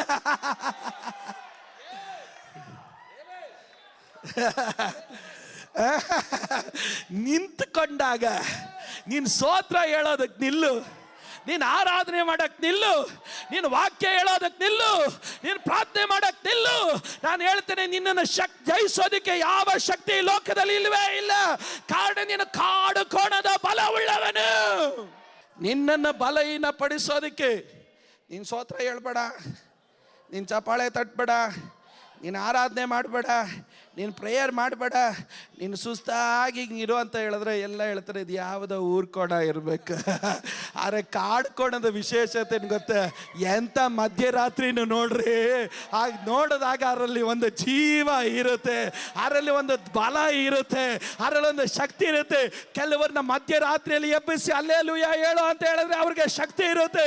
ಕೆಲವರಿಗೆ ಮಧ್ಯರಾತ್ರಿ ಎಬ್ಬಿಸಿ ಅನ್ಯ ಭಾಷೆ ಮಾತಾಡು, ಮಧ್ಯರಾತ್ರಿ ಎಬ್ಬಿಸಿ ಆರಾಧನೆ ಮಾಡು ಅಂತ ಹೇಳಿದ್ರೆ ಆ ಮಧ್ಯರಾತ್ರಿಯಲ್ಲಿ ಪೌಲನ ಶೀಲಾಸನ ಹಾಗೆ ಸರಮನೆಯ ಬಾಗಿಲುಗಳನ್ನೇ ಗಡ ಗಡ ಗಡ ಗಡ ಗಡ ಗಡ ಗಡ ಅಂತ ನಡಗಿಸತಕ್ಕಂತ ಸಾಮರ್ಥ್ಯ ಉಳ್ಳವರಾಗಿರ್ತಾರೆ. ಕಾರಣ ಅವರು ಕಾಡು ಕೋಣದ ಬಲ ಉಳ್ಳವರು. ಕೆಲವೊಂದು ದುರಾತ್ಮಗಳು ನಡಕ್ತಾ ಇದೆ. ನಿನ್ನನ್ನು ಆರಾಧನೆ ಮಾಡಬಾರ್ದು, ಸ್ತೋತ್ರ ಹೇಳಬಾರ್ದು, ಚಪ್ಪಾಳೆ ತಟ್ಟಬಾರ್ದು, ಅನ್ಯ ಭಾಷೆ ಮಾತಾಡಿಸಬಾರ್ದು ಎಂದು ಸೈತಾನನ ನಿನ್ನನ್ನು ಬಲಹೀನ ಪಡಿಸಿದಾಗ ಈ ರಾತ್ರಿ ಯಾರಾದ್ರೂ ಗಟ್ಟಿಯಾಗಿ ಒಂದು ಸ್ತೋತ್ರ ಹೇಳ್ರೆ. ಯೋಬನೇ, ಎಲ್ಲ ನಷ್ಟ ಆಗಿದ್ರು ಹೆಂಗ್ ಸ್ತೋತ್ರ ಹೇಳ್ತೀಯ? ಕಾಡು ಕೋಣದ ಬಲ. ಅವತ್ತೋದು ಸೈತಾನ್ ವಾಪಸ್ ಬರಲೇ ಇಲ್ಲ. ಅವತ್ತೋದ ಸೈತಾನ್ ವಾಪಸ್ ಬರಲೇ ಇಲ್ಲ. ಅಯ್ಯ, ಸ್ತೋತ್ರ ಹೇಳೋದಕ್ಕೆ ಶಕ್ತಿ ಇರಬೇಕು. ಗಟ್ಟಿಯಾಗಿ ಆಮೇಲೆ ಹೇಳ್ರಿ ಅಲ್ವಾ? ಅಯ್ಯ, ಸಭೆಯ ಬಲ ದೇವರ ಮಾತಲ್ಲಿ ನೆಲೆ ನಿಲ್ಲೋದು. ಮಾತಲ್ಲಿ ನೆಲೆ ನಿಲ್ಲೋನಿಗೆ ಬಲ ಇಲ್ಲ. ನಮಗೆ ಬಲ ವಾಕ್ಯದಲ್ಲಿ ನೆಲೆ ನಿಲ್ಲೋದು. ನಿಮ್ಮ ಬಲ ವಾಕ್ಯದಲ್ಲಿ ನೆಲೆ ನಿಲ್ಲೋದು. ವಾಕ್ಯದಲ್ಲಿ ನೆಲೆ ನಿಂತವನನ್ನು ಯಾರು ಬಲಹೀನ ಪಡಿಸೋಕ್ಕಾಗಲ್ಲ. ನಾನು ಹೇಳ್ತೇನೆ, ನಿನ್ನನ್ನು ನೋಡಿದಾಗ ಜನ ಹೇಳ್ತಾರೆ ಹೋರಾಟ ಇದೆ ಆದರೆ ಬಲ ಇದೆ, ಪ್ರತಿಕೂಲ ಇದೆ ಆದರೂ ಬಲ ಇದೆ, ಇಕ್ಕಟ್ಟುಗಳಿದೆ ಆದರೂ ಬಲ ಇದೆ, ಕಣ್ಣೀರಿದೆ ಆದರೂ ಬಲ ಇದೆ, ನಷ್ಟಗಳಿದೆ ಆದರೂ ಬಲ ಇದೆ. ಯಾಕೆ ಬಲ? ನನ್ನ ಜೀವಿತದಲ್ಲಿ ವಾಕ್ಯದ ಮೇಲೆ ನನ್ನ ನೆಲೆ ನಿಂತವನು. ಎಲ್ಲರೂ ಎದ್ದು ನಿಂತ ಒಂದೇ ಒಂದು ನಿಮಿಷ ಪ್ರಾರ್ಥನೆ ಮಾಡ್ತಾನೆ. ಎಷ್ಟು ಗಟ್ಟಿಯಾಗಿ ಕರಗಳನ್ನು ತಟ್ಟಿ ಸ್ತೋತ್ರ ಹೇಳಲಿಕ್ಕೆ ಸಾಧ್ಯವಾಗುತ್ತೋ ಅಷ್ಟು ಗಟ್ಟಿಯಾಗಿ ಕರಗಳನ್ನು ತಟ್ಟಿ ನಾವು ಸ್ತೋತ್ರ ಹೇಳೋಣ. ಗಟ್ಟಿಯಾಗಿ ಕೈಗಳನ್ನು ತಟ್ಟಿ ಒಂದು ನಿಮಿಷ ಗಟ್ಟಿಯಾಗಿ ಸ್ತೋತ್ರ ಹೇಳ್ರಿ, ಗಟ್ಟಿಯಾಗಿ ಸ್ತೋತ್ರ ಹೇಳ್ರಿ. ಯೇಸುವಿನ ನಾಮದಲ್ಲಿ ನಿಮ್ಮ ಜೀವಿತದ ವಿರುದ್ಧವಾಗಿ ಇರುವಂತಹ ಎಲ್ಲ ಹೋರಾಟಗಳು, ಪ್ರತಿಕೂಲಗಳು ಯೇಸುವಿನ ನಾಮದಲ್ಲಿ ನಿನ್ನ ಆರಾಧನೆ ಮುಂದೆ ಕೀಳಡಗಲಿ.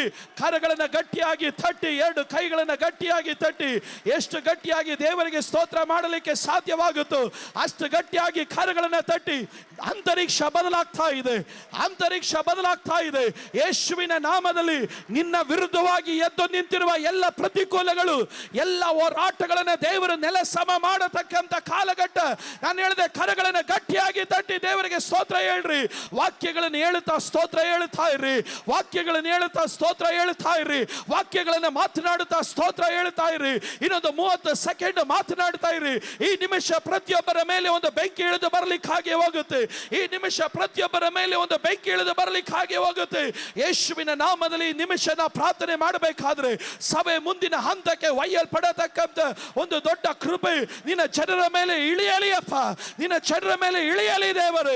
ಯೇಸುವಿನ ನಾಮದಲ್ಲಿ ಈ ದಿವಸಗಳಲ್ಲಿ ಕಾಡು ಕೋಣದ ಬಲ ಉಳ್ಳವರಾಗಿ, ಈ ದಿವಸಗಳಲ್ಲಿ ವೈರಾಗ್ಯವಾಗಿ ನಿಲ್ಲತಕ್ಕಂತೆ ನಿನ್ನ ಮಕ್ಕಳ ಮೇಲೆ ನಿನ್ನ ಕೃಪೆ ಇಳಿಯಲಿ.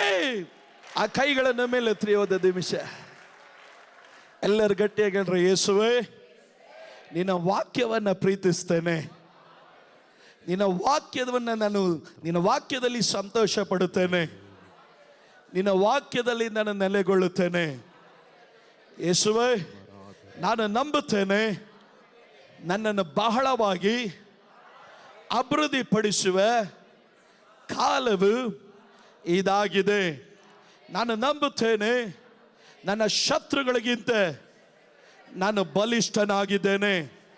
ಯೇಸುವಿನ ನಾಮದಲ್ಲಿ ಯಾವ ಭಯ, ಯಾವ ಆತಂಕ, ಯಾವ ಹೆದರಿಕೆ ಯೇಸುವಿನ ನಾಮದಲ್ಲಿ ನನಗಿಲ್ಲವೇ ಇಲ್ಲ. ನನ್ನ ಅಭಿಷಕ್ತನು, ನನ್ನ ಆಶೀರ್ವದಿಸಲ್ಪಟ್ಟವನು, ನಾನು ಅನುಗ್ರಹಿಸಲ್ಪಟ್ಟವನು, ದೇವರ ಮಹಿಮೆಗಾಗಿ ನಾನು ಕರೆಯಲ್ಪಟ್ಟವನು.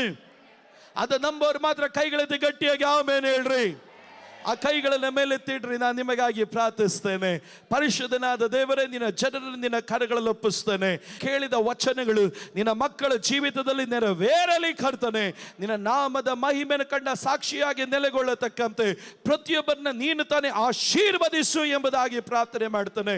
ಆ ರೀತಿ ನೀನು ಮಾಡೋದಕ್ಕಾಗಿ ಸ್ತೋತ್ರ ಹೇಳ್ತೇವೆ ಅಪ್ಪ ಕರ್ತನೆ. ಈ ವಾಕ್ಯದ ಆಶೀರ್ವಾದಗಳು, ಈ ವಾಕ್ಯದಲ್ಲಿರುವ ಸಂತೋಷ, ಈ ವಾಕ್ಯದಲ್ಲಿರುವ ಜೀವ ನಿನ್ನ ಮಕ್ಕಳು ಅನುಭವಿಸಲಿ ಎಂಬುದಾಗಿ ಪ್ರಾರ್ಥಿಸ್ತೇನೆ. ಆ ರೀತಿ ನಿನ್ನ ಮಾಡೋದಕ್ಕಾಗಿ ಸ್ತೋತ್ರ. ಮಹಿಮೆ ನಿನಗೆ ಮಾತ್ರ. ಅದು ಯೇಸುವಿನ ನಾಮದಲ್ಲಿ ಸ್ವರ್ಗೀಯ ತಂದೆಯೇ, ಆಮೆನ್.